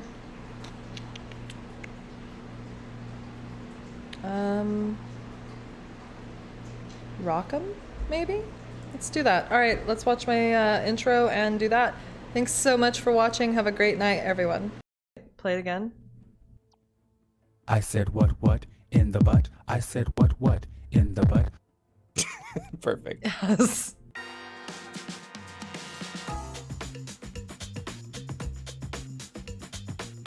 What's up, everyone? It is I, Slexia. When Slexia's not here, it's gonna be so much easier. She's the toxic one up crap, so. Whoa, I'm here again. Hello? Hi? Sorry, I was on social media. Yeah, I'm Slexia. I also like to do yoga with the dolphins in the morning. Oh, we're looking at Akira. Kira, that's budget my ass. It is. Level 16 man, you can do the same thing. You can pull people in, but Quick question was asked during one of the games. Something about you. Are you wearing a shirt? No. Me neither. Perfect. It's supposed to be Slexia, but I robbed it from her. She is our flex. Flex for Slex. Apocalypse coming out though. Red team. Oh my god! Red team almost got him. Axon jumping over to get some kills. Oh, Ragnarok getting the concussion mine, knocking him out into the fray. Oh, the definition of unlucky. You can find me here or nowhere else and nowhere else. Also nowhere else. Thank you guys for tuning in. Weenus. What?